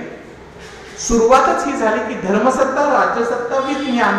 त्यामुळे विज्ञाननिष्ठ समाज हा बनण्यासाठी विज्ञानावर आधारित ज्याचा विचार आहे, आणि प्रत्यक्ष जर विज्ञान आणि धर्म विचार याच्यात विज्ञानाचा विचार श्रेष्ठ ठरत असेल तर मी विज्ञानाचा विचार स्वीकारणार, ही भावना म्हणजे धर्मनिरपेक्षता. आणि चौथं, ही जी पापी माणूस आहे, पापातून मला तिकडे स्वर्गात जायचं, याच्यासाठी सदाचाराचं वर्तन 10 कमांडमेंट्स, तर त्या पाळण्यासाठी मला धार्मिक असण्याची गरज नाही. नैतिकता ही धार्मिक नसते, या विश्वासावर चालणारं तत्व म्हणजे धर्मनिरपेक्ष. आता हे जे 4 पॉइंट आहेत ना, हे खूप महत्वाचे आहेत आणि या प्रत्येक पॉइंटवर एकच धर्म खरा उतरतो, तो म्हणजे हिंदू धर्म. पहिला पॉइंट घेऊ, ऐहिक जीवन. मगाशीच तुम्हाला सांगितलं की माणसाचा जन्म हा भाग्याचा क्षण आहे, मी देवाचा अंश आहे, मला तो रिअलाइज करायचा आहे आणि मला माझ्या आयुष्यामध्ये प्रगती करायची आहे. आणि एका मर्यादेनंतर, एक लेवल गाठल्यानंतर मला असं वाटायला लागतं की ही मी केलं का, मी निमित्त मात्र होतो. ती जी स्टेज आहे तिथं मी ब्रह्म म्हणजे ज्यातून आलो त्याच्याबरोबर इक्वेट होणार. हा एक साधारण फिलॉसॉफी. इथं ऐहिक जीवनामध्ये त्या गोष्टी अचीव्ह करण्यासाठी मला प्रयत्न करायचे आहेत. स्वर्ग नरक माझ्यासाठी नाहीये, कारण मोक्ष ही संकल्पना जास्त महत्वाची आहे. तशाही अर्थानं त्या मोक्षासाठी हे मी सगळं करतोय. ऐहिक जीवन हे माझ्यासाठी खूप इम्पॉर्टंट आहे. म्हणून धर्माची व्याख्या हिंदू धर्मामध्ये अजून एका पद्धतीनं होते, अभ्युदय निश्रेयस इति धर्म. Abhyuday material prosperity. म्हणून जे म्हणतात ना पैसा नाही, पैशाची काही गरज नाही, आपलाच धर्म सांगतोय पैसे भरपूर कमवा, कारण आपल्याच धर्मानं भगवान याची व्याख्या काय केलेली आहे? तर ज्ञान मिळालं, ज्ञान, वैराग्य, ऐश्वर्य, श्री. ज्ञान मिळालं त्यातून लक्ष्मी मिळाली, श्री त्यातून तुम्हाला सुख मिळाले. एका मर्यादेनंतर माणूस त्याचे गोल्स अचीव्ह करतो, हे प्रत्येकाच्या आयुष्यात घडलं. त्याच्यानंतर येतं औदार्य. मग आपण विचार करायला लागतो आपण काही करू शकतो का, यथाशक्ती दान करू शकतो का, या संकल्पना येतात. औदार्य. त्याच्या पुढे येतं वैराग्य. वैराग्याचा अर्थ कपनी घालून बाहेर जाणं नाही, वितराग म्हणजे सुख दुःख समेत रुतवा किंवा उदास विचारे खर्च करायची जी तुकाराम महाराजांची ओळ आहे ना, ते वैराग्य येतं की I am in a state of स्थितप्रज्ञता. त्या ह्याच्यानुसार मी विचार करू लागतो. आणि शेवट या सगळ्या गोष्टीतून ऐश्वर्य मिळतं. हे 6 गुण ज्याच्या जागी असतात तो भगवान, तो देव असतो, अशी हिंदू मान्यता आहे. ऐहिक गोष्टींना दूर लोटणारा कुठला धर्म नसेल तर तो हिंदू धर्म आहे. तशा अर्थानं धर्मनिरपेक्षतेच्या तत्वावर खडा उतरणारा एकच धर्म आहे, तो म्हणजे हिंदू धर्म. आता दुसरा पॉईंट बघू. दुसरा पॉईंट आहे विज्ञान. आता विज्ञान म्हटल्यानंतर काय होतं की मी तुम्हाला सांगितलं की हे या सगळ्या गोष्टी चालूच का झाल्या? चालू याच्यासाठी झाल्या की कोपर्निकस, गॅलिलिओ हे श्रद्धाळू ख्रिश्चन होते. ते असं म्हटले की बायबलमध्ये लिहिलेलं आहे की पृथ्वी चपटी आहे. तर आपण बघू, आपण विज्ञानाच्या दृष्टिकोनातून प्रयोग करून सिद्ध करून दाखवू. त्यांना पृथ्वी गोल मिळाली, तो धर्मद्रोह झाला, चर्चने शिक्षा केली. गॅलिलिओनं माफी मागितली, तो पण वसतात. तो म्हणला माफी, माझा जीव वाचवायचा, माफी लिहून देतो, पण मला माहिती आहे पृथ्वी गोलच आहे. पण माफी लिहून देईल, कारण धर्मद्रोह. वर जाण्यापेक्षा जिवंत राहिलेलं बरं, हा विचार. आता पुढं विज्ञानाकडे जाऊ. हा जो विज्ञान दृष्टिकोनातून जो दुसरे धर्म बघतात, माझा धर्म काय सांगतो? हे जे काही आहे हे विश्व कशातून निर्माण झाले? ब्रह्म, ऊर्जा. मॉडर्न फिजिक्स थेरी काय म्हणते? Big bang. एक डेन्स सिंग्युलॅरिटी होती, एक ऊर्जा बिंदू होता, एकलत्व, एक ऊर्जा बिंदू होता, डेन्स सिंग्युलॅरिटी होती. त्याला असं वाटलं एकातून अनेकाची निर्मिती व्हावी, एकोहम बहुश्याम. विज्ञान काय सांगतं? बिग बँग, मोठा स्फोट झाला. आणि ज्ञानेश्वर माऊली याच्यावर एक सुंदर ओवी करतात. ते म्हणतात आता फुटला आकाशाला अंकुर, त्यात घुमला ओंकाराचा नाद. म्हणजे तो जो आहे ते आदी आहे. लता मंगेशकरांनी अजरामर केलेलं गाणं ओम नमोजी आद्या वेद प्रतिपाद्या. ओम ब्रह्माचा, विश्वाचा सूर, नाद ब्रह्म ओम. नमोजी त्याला नमन करतो. आद्या जो आद्य आहे, कारण त्याच्या पूर्वी काहीच नव्हतं. प्रतिवेद प्रतिपाद्या. आता हा शब्द फार महत्वाचा आहे आणि इथं आपला आणि अब्राह्मिक रिलिजन मधला डिफरन्स दिसतो. जीजसनं काय सांगितलं ते ब्रह्मवाक्य. कुराणामध्ये मोहम्मदाला जे काही कळलं ते ब्रह्मवाक्य, त्याच्यामध्ये बदलण्याची कुणाची शामत नाही. ज्ञानेश्वर माऊली शब्द रचना करतानाही काय करतेय? ओम नमोजी आद्या वेद प्रतिपाद्या. वेदांच्या प्रतिपादनाचा विषय आहे. वेदांनाही माहित नाहीये एक्झॅक्टली काय. ज्याला ऋग्वेदाच्या 10व्या मंडलातलं नासदीय सूक्त म्हणतात, म्हणजे ज्याला आजकाल इंग्रजीमध्ये hymn of creation, the world, the universe creation म्हटलं जातं. ना सदासी नो सदासी किंवा वरिवाह, सॉरी, ना सदासी नो सदासी वदावी नासिक द्रजोभ्यो योमा परोयत किंवा वरिवाह कुहकश्य कर्मन अंब किमागी गहनम कबीरम. ते आहे का नाही आहे? दिवस आहे का रात्र आहे? सूर्य आहे का चंद्र आहे? उजेड आहे का अंधार आहे? ते नाहीच आहे का आहे? देव आहे का देवही नाही आहे? देव आलाय का देव नंतर आलाय? माहिती नाही, अनसर्टन्टी. विज्ञानही तिथंच येतं. बिग बँग, त्याच्या आधी काय होतं माहिती नाही. नासदीय सूक्त आणि विज्ञान एकाच पद्धतीनं चालताना आपल्याला दिसतं. आता ह्याच्या पुढं बायबल आणि ह्याच्यामध्ये जिथं धर्मनिरपेक्षता म्हणतात त्याच्या पुढे काय झालं? तर बाबा तो वाद मिटला, पृथ्वी हे ते. आता न्यूटन वगैरे हे जे सगळे शास्त्रज्ञ होते ना, ते आता सिद्ध करायला लागले की विज्ञानाची काही तत्व आहेत, सृष्टीचे काही नियम आहेत, जो आपण स्वभाव धर्म अशा अर्थानं युनिव्हर्सल लॉज बघितले. पण डोक्याला हात लावला की बायबलमध्ये तर असं काही लिहिलेलं नाहीये. याच गोष्टी जेव्हा आपण आपल्या धर्मामध्ये बघतो, विज्ञानाच्या पातळीवर जर धार्मिक ग्रंथ बघायचे झाले तर परत ज्ञानेश्वर आपल्या मदतीला येतात. त्याच्यानंतर काय झालं, तो बिग बँग झाला, ती प्रचंड ऊर्जा बाहेर पडली, हळूहळू ऊर्जा थंड होत गेली. थंड होत झाल्यानंतर आपण घरात जशी कुकरची शिट्टी होते, घराची जर काचेची खिडकी बंद असेल तर त्याच्यावर असे वाफ जमते, थोड्या वेळानंतर वाफेचे बुडबुडे होतात, त्याचे पुंजके तयार होतात, ग्रॅव्हिटी आली, त्याच्यामध्ये पुंजके तयार झाले आणि त्याचं ऊर्जेचं मॅटर वस्तुरूपात रूपांतर झालं, त्याचे ढग बनले. ज्ञानेश्वर जेव्हा सुंदर ओवी करतात की कोण जाणे एकेकाळी घनपटले उमटली नानावर्णी. हे जे मी तुम्हाला म्हणलं ना, ऊर्जा, त्याचे क्लाउड झाले, पार्टिकल्स, ते पार्टिकल्स जे क्लाउड आहेत ते डस्ट क्लाउड्स आहेत, घनपटले डस्ट क्लाउड्स, उमटली नानावर्णी. डेप्थ बघा, स्पेक्ट्रम हा एक शब्द येतो, नानावर्णी म्हणजे विविध रंगाचे स्पेक्ट्रम्स.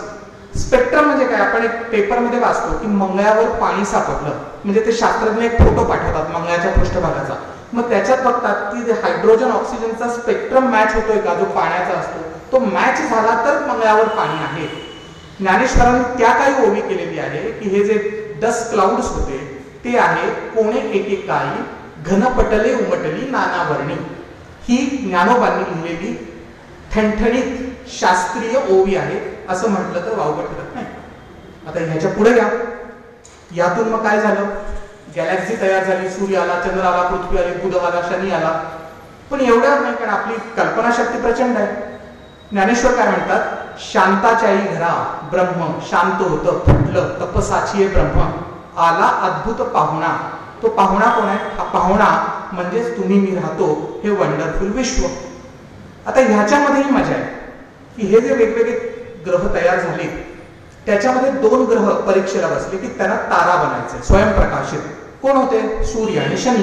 त्यामुळे शनीला सूर्यपुत्रही म्हटलं जातं. तर एवढ्यावर थांबले नाही, ही गोष्ट लोकांपर्यंत सांगण्यासाठी त्याच्या आपण रोचक कहाण्या बनवल्या. तर सूर्यपुत्र शनी झाला, तोही परीक्षेला बसला, पास झाला नाही.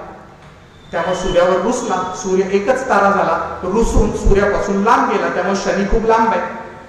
आणि तो रुसलेला जो आहे तो पराभवातही आपलं वर्तन कसं ठेवावं हे सांगण्यासाठी प्रत्येकाच्या राशीत 7.5 घेऊन येतो, अशी त्याची कथा रचली गेली. दुसरे आहेत मंगळ, तो भाणखोर, बुध, तो वाणीचा स्वामी, गुरु, गुरु म्हणजे त्याचं वस्तुमान जास्त. न्यूटनचा लॉ काय सांगतो, mass is equal to attraction, ज्याचं वस्तुमान जास्त त्याचं आकर्षण जास्त. आपल्या पूर्वजांनी शब्द काढला गुरुत्वाकर्षण.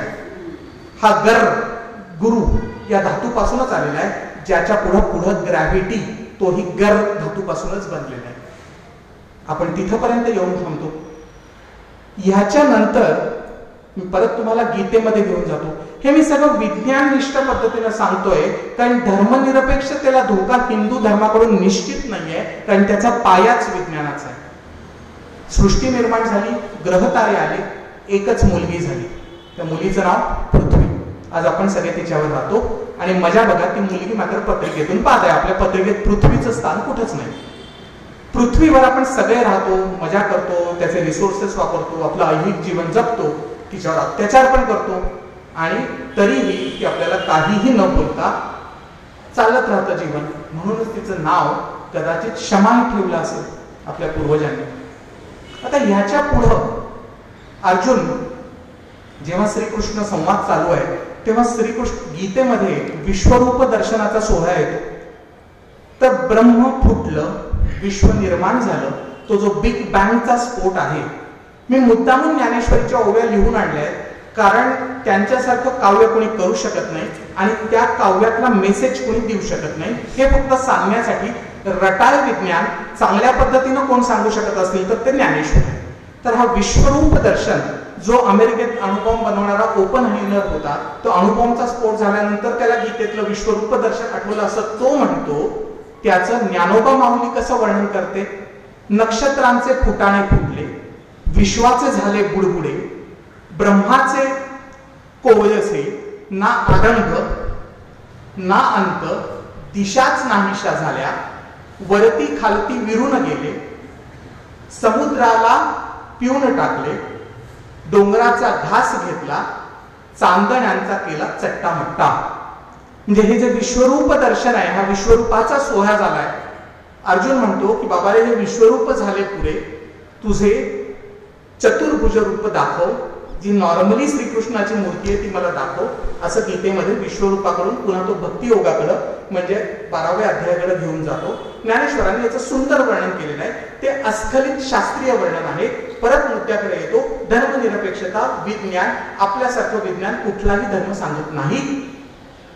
तुम्ही प्रश्न विचारण्याच्या आधी एक सांगतो, याच विज्ञानाची कास पुढे आपण सोडली आणि श्रुती स्मृती पुराणोक्त करत धर्म हा बंदिस्त केला आणि आपल्या पतनाला सुरुवात झाली. हा पुढच्या टॉपिकचा विषय आहे. आता मी त्याच्याकडे पळतो. तर आपण बघितलं धर्मनिरपेक्षतेचे तत्व जे विज्ञानवादी आहे त्याच्यावर हिंदू धर्म खडा उतरतो. धर्मनिरपेक्षतेचं दुसरं जे तत्व आहे जे ऐहिक जीवन महत्वाचं आहे ते सांगताना हिंदू धर्म खडा उतरतो. तिसरा पॉईंट काय आहे? धर्म म्हणजे नैतिकता, सदाचार, परोपकार, चांगलं वागणं, चोरी न करणं, ॲडल्टरी न करणं, लफडी न करणं, खोटं न बोलणं, हे जे सगळे सदाचाराचे विचार आहेत. आता आधी आपण धर्म संकल्पनेचा विचार करताना साधना पद्धती म्हणून हिंदू धर्माचा रेफरन्सही देत नसताना ज्या आचार धर्म, ज्या कर्तव्य धर्माच्या गोष्टी केल्या तीच एक प्रकारे नैतिकता राहते. अब्राहिमिक रिलिजन म्हणजे मुस्लिम किंवा ख्रिश्चॅनिटीमध्ये ती नैतिकता का महत्वाची आहे? कारण तुम्ही पाप केलेलं आहे, नैतिक पद्धतीने वागून मला स्वर्ग गाठायचा आहे किंवा मला परत गार्डन ऑफ ईडन स्वर्गाच्या बागेमध्ये जायचंय. आपल्याला ती गरजच नाहीये. आपल्याला ते का करायचंय? कारण आपल्याला ते सेल्फ रिअलायझेशन करायचंय. त्याच्यासाठी ती टूल्स आहेत, त्याच्यासाठी ते कंडिसिव्ह एन्व्हायरमेंट क्रिएट करतात म्हणून आहे. याचा अर्थ नैतिकता हा स्वभाव धर्म, कर्तव्य धर्म म्हणून वापरायचा आहे. नैतिकता म्हणजेच धार्मिकता. धार्मिक माणूसच नैतिक असतो. ही जी कॉन्सेप्ट वेस्टर्न फिलॉसॉफीमध्ये, ख्रिश्चन, मुस्लिम धर्मामध्ये आहे ती हिंदू धर्मामध्ये नाही. आता याचे अजून एक उदाहरण देतो जे सुप्रीम कोर्टाची केस आहे. शबरीमला, मेन्स्ट्रुएशन सायकल चालू असणाऱ्या महिलांसाठी शबरीमलामध्ये प्रवेश नाही. सुप्रीम कोर्ट काय म्हणतं की धार्मिक नैतिकता आणि प्रत्येक व्यक्तीचा अधिकार आणि संविधानिक नैतिकता याच्यामध्ये संविधानिक नैतिकता श्रेष्ठ ठरते, धार्मिक नैतिकतेला थारा नाही. तशाही अर्थानं हे सांगणारं सुप्रीम कोर्ट भारत नावाच्या देशात आहे ज्याच्यात 70% लोक आजही हिंदू आहेत. त्यामुळे हिंदू धर्म धर्मनिरपेक्षच आहे. आणि चौथा महत्वाचा पॉइंट, धर्म, अलौकिक शक्ती, ईश्वर याच्या बाबतची तटस्थता ती तर आपल्याकडे पुरेपूर भरलेली आहे. कारण आपण देवाला शिव्या घालणाराही हिंदू असतो, कर्मकांड करणाराही हिंदू असतो. त्याच्यामुळे त्या बाबतीमध्ये एक्सप्लेन करण्यासारखं माझ्याकडे काही नाही आहे. या चारही पॅरामीटर्सवर बघितलं तर धर्मनिरपेक्षता या तत्वाला हिंदू राष्ट्रामुळे धोका आहे असं निदान मला तरी कुठं वाटत नाही. म्हणून तोही त्यांचा आरोप, तीही त्यांची भीती अशा पद्धतीने आपण ऍड्रेस करू. आणि आता आपण पुढे जाऊ. हिंदू धर्म म्हटल्यानंतर एक टॉपिक घेतला नाही तर चुकल्यासारखं होतं. ते म्हणजे कास्ट, जाती व्यवस्था, आरक्षण. आणि तुम्ही कसं महान धर्म असून पशुसारख्या लोकांना वागवलेलं आहे 60%, 70% जनतेला, आणि हा तुमच्यावर आरोप, आणि मग त्यातून येतो ब्राह्मण्यवाद. तर आता आपण त्याच्याकडे बघू.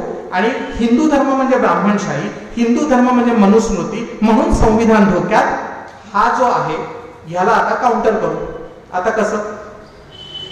तर जाती व्यवस्था, let's address the elephant in the room. तर जाती व्यवस्था म्हणजे काय? ती अनादी अनंत काळापासून आहे. माहिती नाही कधी चालू झाली. चातुर्वर्ण व्यवस्था, जाती जातीतील उच्च नीचता, अस्पृश्यता, याला आमच्या सनातन धर्मानं, वेदानं, स्मृतीला जबाबदार धरलं जातं. म्हणूनच दयानिधी स्टॅलिन काय म्हणतो की सनातन धर्म हा डेंग्यू मलेरिया आहे.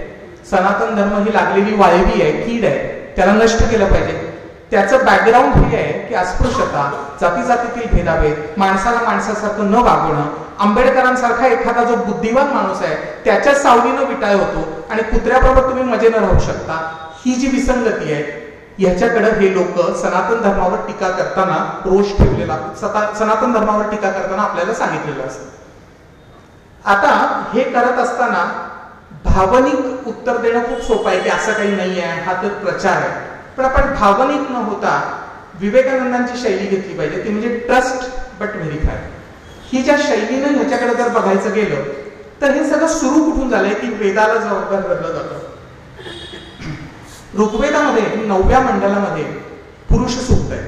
त्याचं वर्णन काय आहे की ओम सहस्त्र शीर्षा पुरुषः सहस्त्राक्ष सहस्त्रपाकः स भूमी विश्वस्तो वृत्तः अत्यष्टिती दशांगुलम. म्हणजे हा जो विश्व पुरुष आहे, सहस्त्र असे डोकी आहेत, सहस्त्र चक्षु आहेत, सहस्त्र हातपाय आहेत आणि हे पूर्ण विश्वरूपी जी भूमी आहे ती व्यापून दशांगुळ तो उरलेलाच आहे, असा हा जो अवाढव्य विश्व पुरुष आहे. पुढचं वाक्य येतं आणि जे खूप कॉन्ट्रोवर्शियल आहे. ब्राह्मणस्य मुखमासादि बाहुराजन्यकृतः उरु तदस्य यद वैश्य पद्मा शूद्रो अजायत. मुखातून ब्राह्मण, शोल्डर्स म्हणजे बेसिकली क्षत्रिय, मांड्या म्हणजे वैश्य आणि पाय म्हणजे शूद्र. आणि इथूनच सगळ्या घोळ्याला सुरुवात होते की आम्हाला तुम्ही पायालाच कसं काय ठेवलं आणि ब्राह्मणाला मुखातच कसं काय ठेवलं.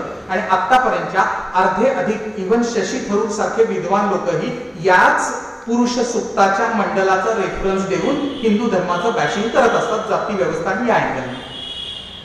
आता हे म्हणत असताना मुखातून ब्राह्मण, बाहुदंड क्षत्रिय, उरू मांड्या आणि पाय वैश्य हे म्हणतानाही कुठेही जात, जन्मजात याचा पुरुष सुक्तातही उल्लेख नाही.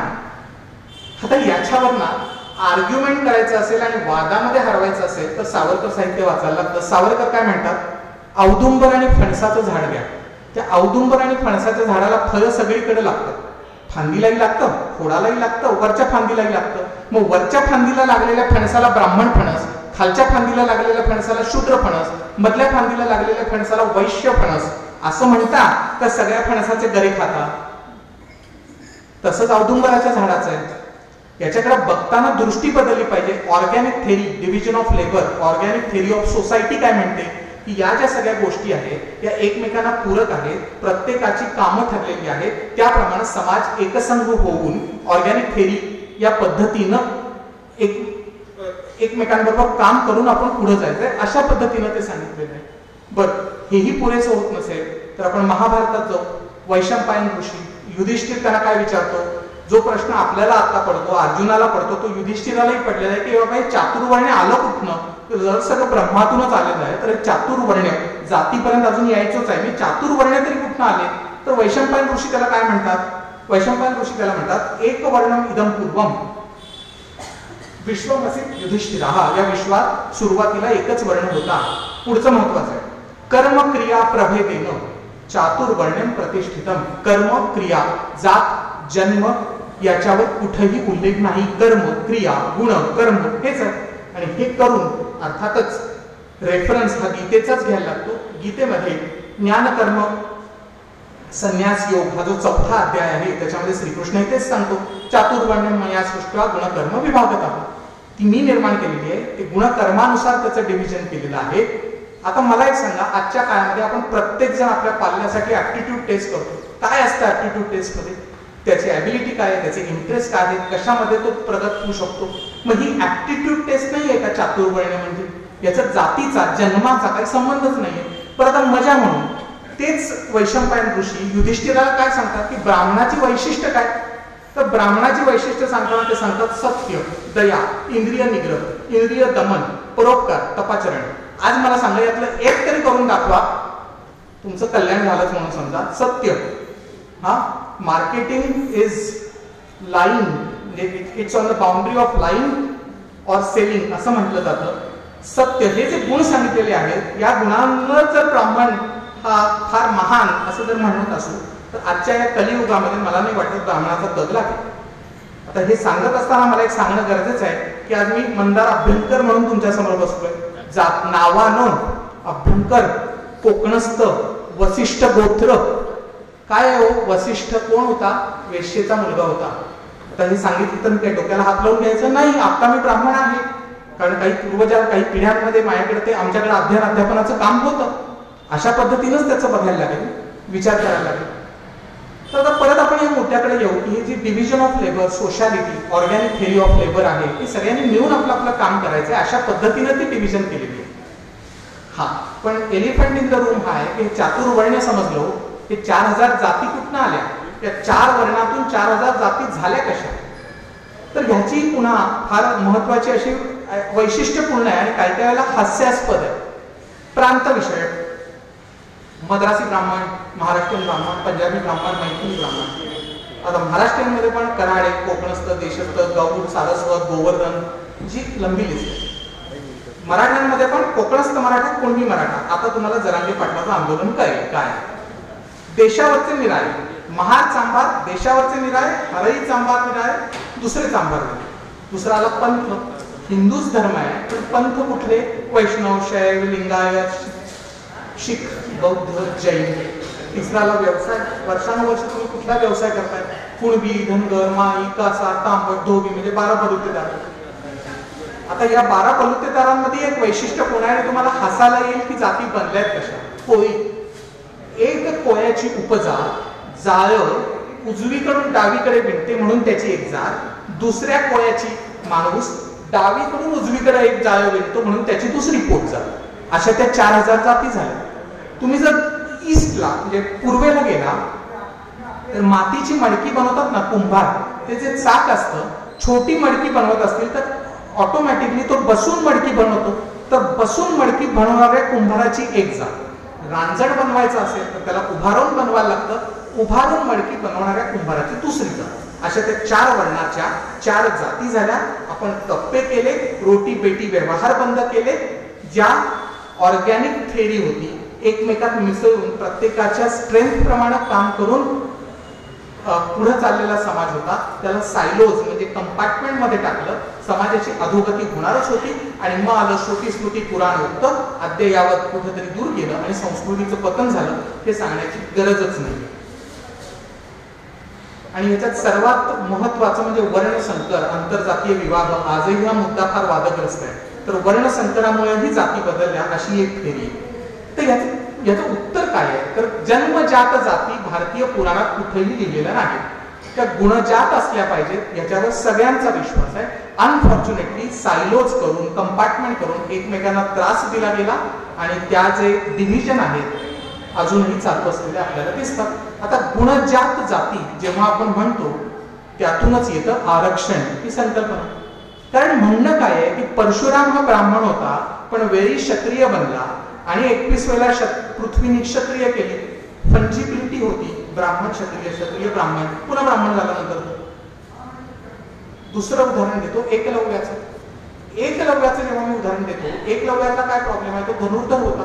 द्रोणाचार्य जे होते त्यांनी तो निषाद जमातीचा आहे म्हणून त्याला शिकवणं नाही म्हणून सांगितलं. त्याच्या आता वेगळ्या थेरीज आहेत, पण आज जाती व्यवस्थेचा विषय आहे म्हणून त्या अँगलने एवढी थेरी तुमच्यासमोर मांडतो. संधीच मिळालेली नाही, तो अर्जुनापेक्षा श्रेष्ठ धनुर्धर असूनही संधीच मिळालेली नाही, माझी गुणवत्ता फुलत नाही. आरक्षणाचं सूत्र काय आहे? गुणवत्ता बहरते जेव्हा संधी मिळते, संधी मिळत नाही गुणवत्तेचा नाश होतो.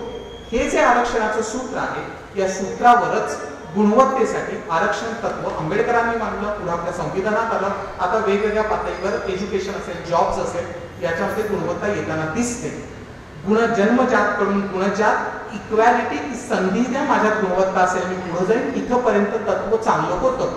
आरक्षणाचा भस्मासूर जरी असला तरी हे तत्वशः मान्य करणं गरजेचं आहे. त्याचे फायदे समाजाला होत आहेत, हेही आपण करतो. आता मात्र जो धोका आहे तो धोका हा तुमच्या माझ्यासारख्या कॉर्पोरेट सेक्टरमध्ये काम करणाऱ्यांसाठी. कारण हा जो आरक्षण आहे, ही जी डायव्हर्सिटी आहे, या ज्या सगळ्या गोष्टी आहेत ना, या आपल्या समाजाला माहिती आहे. कारण आपला समाजच डायव्हर्स आहे, ओपन सोर्स सॉफ्टवेअर आहे. अब्राहमिक रिलिजन्स, ख्रिश्चन आणि ज्यूज किंवा ख्रिश्चन आणि मुस्लिम्स हे जे लोक आहेत आणि त्या वेस्टर्न जे पूर्ण डेव्हलप वर्ल्ड आहे त्यांच्यामधल्या ज्या मल्टीनॅशनल कंपन्या आहेत ज्यांच्यामध्ये आमच्यासारखे लोक काम करतात, त्यांची फिलॉसॉफी त्यांच्या धर्मविचाराप्रमाणे झालेली आहे. त्यामुळे डायव्हर्सिटी या संकल्पना त्यांना माहित नाही. त्यांना युनिफॉर्मिटी, समरसता माहित आहे. होलिडेला, संडेलाच प्रेयर करायची, 5 वेळा एकाच दिशेला बघून नमाज पडायचा. या समरूपता, एकरूपता त्यांना माहिती नाही की डायव्हर्स असलं तरी एकरूप राहू शकतो. याचं पक्क उदाहरण 27 अरब राष्ट्र आहेत. ते सगळे अरबी आहेत, भाषा अरबी बोलतात. त्यांचं आपण काय म्हणतो त्याला एपिस्टेमॉलॉजी काढली तर सगळे अरबी आहेत. पण तरीही 27 राष्ट्र काय? इथं तर म्हणतात ना, कोसाकोसाला भाषा बदलते, प्रत्येक ठिकाणी लोक वेगळे आहेत, तरीही एक कंट्री म्हणून आपण राहतोय. ती हिंदू धर्माची ताकद आहे, युनिटी इन डायव्हर्सिटी आणि त्यांची युनिफॉर्मिटी. आता आम्ही परत माझ्या मुद्द्याकडे येतो, जो जाती व्यवस्थेचा मुद्दा आहे. त्याच्यामध्ये डायव्हर्सिटी, इन्क्लुजन आणि इक्विटी अशी एक पद्धत आजकाल मल्टीनॅशनल कंपन्यांमध्ये आलेली आहे. याचा अर्थ काय आहे तुम्हाला माहिती आहे का? की नुकत्याच काही कंपन्यांचे ना प्रमोशन घोषित झाले. संधीमुळे गुणवत्ता मिळते, संधीशिवाय गुणवत्ता मरते. हे जर प्रिन्सिपल असेल तर आता तुम्ही प्रमोशन जाहीर करत असताना मजा आहे का? Gender diversity 10% promotion, physical diversity 10% promotion, LGBTQ म्हणजे तुम्ही ट्रान्सजेंडर आहात तर तुम्ही अजून तुमचं काही ओरिएंटेशन सेक्शुअल वेगळं आहे तर त्याला 10% promotion, racial diversity 10% promotion, national diversity 10% promotion. हे वेगळ्या प्रकारचं आरक्षण आणि जाती व्यवस्था नाही आहे का? म्हणजे आपण आगीतून उठून फुपाट्यात पडल्यासारखं नाहीये का? याचा विचार करणं गरजेचं आहे. आणि हा जो कॉर्पोरेट सेक्टरमध्ये ट्रेंड आला, कारण आपल्यासारख्या बऱ्याच लोकांचा अत्यंत प्रामाणिक विचार असतो की मला शासकीय सेवेत जायचं नाहीये, मला MPSC करायची नाहीये, मला UPSC करायची नाहीये, मला आरक्षणाचा काय फरक पडतो? एकदा माझं इंजिनिअरिंग झालं, MBA झालं, मी नोकरीला लागलो. प्रायव्हेट सेक्टरमध्ये तर अजूनपर्यंत रिझर्वेशन आलेलं नाहीये, रूढार्थानं आलेलं नाहीये. या ज्या फॅन्सी वेस्टर्न कॉन्सेप्ट आहे, एक वेगळ्या अर्थानं जाती व्यवस्था तिथं तयार होती आहे. आणि तिथं एक अजून महत्वाचा भाग आहे इक्वॅलिटी आणि इक्विटी. इक्वॅलिटी संधीची समानता, इक्विटी संधी दिली तरी पण तू जर माझ्यापेक्षा कमी असशील तर तू जास्त आहेस, तू थोडा मागे राहा, आणि जो कमी आहे त्याला अजून मी संधी देतो. गुणवत्ताच मारून टाकण्याचा हा आहे इनोव्हेशन. परत तेच अद्ययावत, इनोव्हेशन या सगळ्या गोष्टींसाठी हे मारक आहे. अशा अर्थाने ही जाती व्यवस्था वेगळ्या अर्थानं कॉर्पोरेट सेक्टरमध्ये येताना आपल्याला दिसते. आणि आता शेवटच्या पॉइंटला येतो. म्हणून तशाही अर्थानं हिंदू धर्म, जाती व्यवस्था याही अर्थानं संविधान खतरे में है असं मला तरी वाटत नाही. उलट संविधान खतरे में या MNC कंपन्यांच्या नवीन कल्चरमुळे आहे असं माझं स्पष्ट मत आहे. आणि चौथा आणि लास्ट, मलाही माहिती आहे थोडासा उशीर झालेला आहे, फेमिनिझम हा जो मुद्दा आहे. 5 मिनिटं चालेल ना मॅडम? फेमिनिझम हा जो मुद्दा आहे, हिंदू धर्म आणि फेमिनिझम, कारण अजून एक कायम आपल्यावर आरोप केला जातो की तुमच्या समाजातलं स्त्रीचं स्थान, चूल, मूल, स्त्रीला टाकून दिलं कारण मूल होत नाही, या ज्या सगळ्या गोष्टी आहेत, हा जो एक स्टेरिओटाईप आपल्या समाजामध्ये अजूनही आहे. तर तशा अर्थानं तुमच्या हिंदू धर्माचं काय आहे? म्हणून तर आम्हाला हिंदू राष्ट्र नकोय. कारण सो कॉल्ड मुस्लिम आणि ख्रिश्चन धर्मामध्ये जर तुम्ही मुस्लिम आणि ख्रिश्चन झाला तर सगळे समान आहे असं फेरी शिकवली जाते. तर आपली प्रातस्मरणीय प्रार्थना आहे जी आज आपण बरेच लोक नाही म्हणत, पंचकन्या स्मरे नित्यम महापातक नाशनम. 5 कन्या आहेत, त्यांचं स्मरण केलं तर महापातकाचा नाश होता असं म्हटलं जातं. त्या 5 कन्या कोण आहेत त्या फार महत्वाच्या आहेत. कोण आहेत? अहिल्या, द्रौपदी, सीता, तारा आणि मंदोदरी. अहिल्या बेसिकली गौतम ऋषीची बायको, इंद्र चावट माणूस, वोमनायझर, तर गौतम ऋषीच्या बायकोला त्यानं फसवलं, दे हॅड सेक्स. त्याच्यानंतर तिला कळलं की हा गौतम ऋषी नाही आहे, हा तर इंद्र आहे. शरीराच्या गंधावर तिला वाटलं की माझ्याकडून महत्पाप झालं. गौतम ऋषींना तिनं सांगितलं, ऋषींनी शाप दिला. पॅट्रियार्की, टॉक्सिक मस्क्युलॅरिटी हे सगळे शब्द भारताबद्दल वापरले जातात ना. आणि तू शेळा होऊन पडशील. आणि मग रघुरामचंद्र जेव्हा येतील तुला, जेव्हा राघवे शेळा, अहिल्या शेळा राघवे मुक्त केली, तिला मुक्त केले. तर अहिल्या. दुसरी आहे द्रौपदी. हे जे व्हिक्टोरियन आयडियल्स आहेत ना, की गोरीच मुलगी असली पाहिजे, प्युरिटी, या सगळ्या गोष्टी या इंग्रजांकडून आलेल्या आहेत. द्रौपदी सावरी होती पण अत्यंत सुंदर होती. तिला 5 नवरे होते. ती चेष्टेचा विषय नव्हती, कारण पॉलिअँड्री हा तेवढाच फेमस प्रकार भारतामध्ये होता, म्हणून द्रौपदी. तिसरा आहे सीता, कारण पुन्हा एकप्रतिव्रता ते लागतं, कारण दुसरा राम पण आहे तो एकपत्नीव्रत आहे, तेही महत्वाचं आहे. चौथा आहे तारा, जी आहे वालीची बायको. आणि 5वा आहे मंदोदरी, जी आहे रावणाची बायको. शत्रूला मारल्यानंतर त्याची प्रॉपर्टीची लूट करायची आहे. त्याच्या मुला आणि बायकांना माले गनिमत म्हणणारे दुसरे धर्म. आणि तारा आणि मंदोदरी हे माझे शत्रू आहेत, त्या शत्रूच्या बायका आहेत, पण त्यांचा आदर करणारी माझी संस्कृती. हे भेद दाखवण्यासाठीच या पंचकन्या स्मरे नित्यमचा आहे. आता मी ना ते गुड ओल्ड आदिशक्ती, देवी, देवस्वरूप या गोष्टीमध्ये जाणार नाही, कारण आजच्या काळामध्ये बऱ्याच लोकांना ते रिलेव्हंट पण वाटत नाही. म्हणून मी तुम्हाला सांगतो, आजची ज्याला आपण सुधारित स्त्रीची प्रतिमा काय म्हणतो, ती स्वतंत्र आहे, आर्थिकदृष्ट्या स्वतंत्र आहेत, नोकरी करते, स्वतःचे निर्णय घेते, पुरुषाच्या बरोबरीनं खांद्याला खांदा लावून सगळ्या डिसिजन मेकिंग मध्ये आहे असं म्हटलं जातं. तेव्हा खऱ्या अर्थानं स्त्री प्रगत झालेली आहे. म्हणजे डाव्या विचारसरणीच्या शब्दांचे खेळ आहेत पण मजा आहे. डाव्या विचारसरणीच्या दृष्टीनं ती स्त्री मुक्ती आहे, स्त्री सबलीकरण आहे. उजव्या विचारसरणीच्या दृष्टीनं तो स्त्री शक्तीचा जागर आहे. काही म्हणा, बेसिकली स्त्री इंडिपेंडेंट झालेली आहे, एवढं त्यातनं म्हणू शकतो. आता ह्याच्यात तुम्हाला असं वाटेल की हे का सांगतोयस तू, तर परवा राहुल गांधी सावरकरांबद्दल नेहमी पळतात, तसं काहीतरी पुन्हा पळले. तर ते सावरकरांचं मनुस्मृतीवर फार विश्वास होता आणि संविधान त्यांना नको होता असा तो एक विषय होता. या विषयाशी त्याचा संबंध नाही, म्हणून मी सहज वाचत असताना मनुस्मृतीतील काही गोष्टी मला आठवल्या आणि त्या या टॉपिकसाठी महत्वाच्या आहेत म्हणून मी तुम्हाला सांगतो. तर ओन सेक्शुअल ओरिएंटेशन असा एक स्ट्रॉंग, म्हणजे ती पुरुषाची दासी नाही आणि सेक्शुअल ओरिएंटेशनच्या बाबतीतही नाही, असा एक विचार प्रवाह पुढे येतो. तर या दृष्टिकोनातून माझं शास्त्र काय सांगतो, मनुस्मृती काय सांगते, डोकं भंजायला होतं असे संदर्भ आहे. तर मनुस्मृतीमध्ये ना त्या काळी आता काय आहे की लग्नातून जर मुलगा किंवा मुलगी झाली आणि दत्तक जर घेतला तर कायद्याप्रमाणे वारस म्हणून तो औरस वारस ठरतो, ना औरस ठरत नाही. मनुस्मृती काय सांगतं, क्षेत्रज म्हणजे नियोग पद्धतीनं कुणाचा जन्म झाला असेल तर तोही औरस वारस आहे. दुसरं गुढोत्तान म्हणजे काय माहिती का, की लग्न झालं एक्स्ट्रा मॅरिटल अफेअर मधून मुलगा झाला तोही औरस आहे. तिसरं आहे सदोह, म्हणजे आजच्या भाषेत सांगायचं तर लिव्ह इन मध्ये राहत होते, वी हॅड सेक्स, प्रेग्नंट झाले, आता प्रेग्नंट झाले म्हणून लग्न करते, असे जो मूल आहे तो सदोह, तोही औरस आहे. चौथा पौर्ण भव, म्हणजे एक लग्न झालं पटलं नाही, दुसरं लग्न केलं, दुसऱ्या लग्नातून मला मूल झालं, तो पौर्ण भव.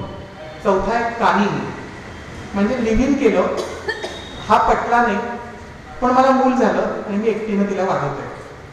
हे पाची आणि साही प्रकार बघितल्यानंतर आजच्या आधुनिकतेला थोबाडीत मारतील इतके ऑप्शन्स मनुस्मृती, ज्याला म्हणजे हे मनुवादी आहे, हा असा आहे, हा तसा आहे, हे जे एक म्हणजे काय म्हणतात त्याला दंड मारण्यासाठी जो ग्रंथ वापरला जातो त्याच्यामधले रेफरन्स. मग अशा रीतीने आजची जी आधुनिक स्त्री आहे आमच्याकडे होती, मध्ये मुस्लिम आक्रमण आलं, मग माले गनिमत आली. स्त्रियांना जर पशुसारखं गुलाम म्हणून ट्रीट करणार असाल आणि हरामखान्यामध्ये टाकणार असाल आणि सेक्स स्लेव म्हणूनच त्यांच्याकडे बघणार असाल तर ऑटोमॅटिक पडदा पद्धती आहे. स्त्री ही जी इक्वल राईट्स वाली होती ती घराच्या मागं गेली. आता कुठल्याही याच्यामध्ये जो पुरुष स्त्री संघर्ष आहे किंवा माणूस माणूस संघर्ष आहे, एकदा एखादा सेक्शन वीक होत गेला की स्ट्रॉंगर सेक्शन तिला पुढे येऊ देत नाही. हीच आजच्या स्त्रियांची स्थिती आहे. त्यातून बाहेर पडून फेमिनिझमच्या वेगवेगळ्या चळवळी आहेत. पण जेव्हा मी हिंदू धर्माचे ग्रंथ बघतो तेव्हा मला आजची आधुनिक स्त्री त्याच्यामध्ये सापडते. तेव्हा आजचे हे सगळे पॉलिटिकल लोक म्हणतात की संविधान खतरे में है, धर्मनिरपेक्षता खतरे में है, अस्पृश्यता आणि बाकी लोकांचे हक्क मला मिळणार नाहीत, त्यांना दुय्यम नागरिक म्हणून जगायला लागेल, आध्यात्मिक लोकशाहीच्या दृष्टिकोनातून प्रॉब्लेम आहे. हे सगळे मुद्दे हिंदू धर्म, त्याची तत्व, त्याच्या अंतर्गत असणारे संदेश हे पाहून आज आपण खोडून काढण्याचा प्रयत्न केला. मला असं वाटतं की ह्याच्यानंतर आपण म्हणू शकतो की हिंदू राष्ट्र झालं तर अल्पसंख्याक, दलित आणि आदिवासी यांना घाबरण्याचे कारण नाही. कारण हिंदू धर्म हा सहिष्णू आहे, धर्मनिरपेक्ष आहे, अस्पृश्यता न मानणारा आहे आणि सगळ्यांना समान संधी देणारा आहे. धन्यवाद.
भगवत की जय, ओम जय भगवत की जय।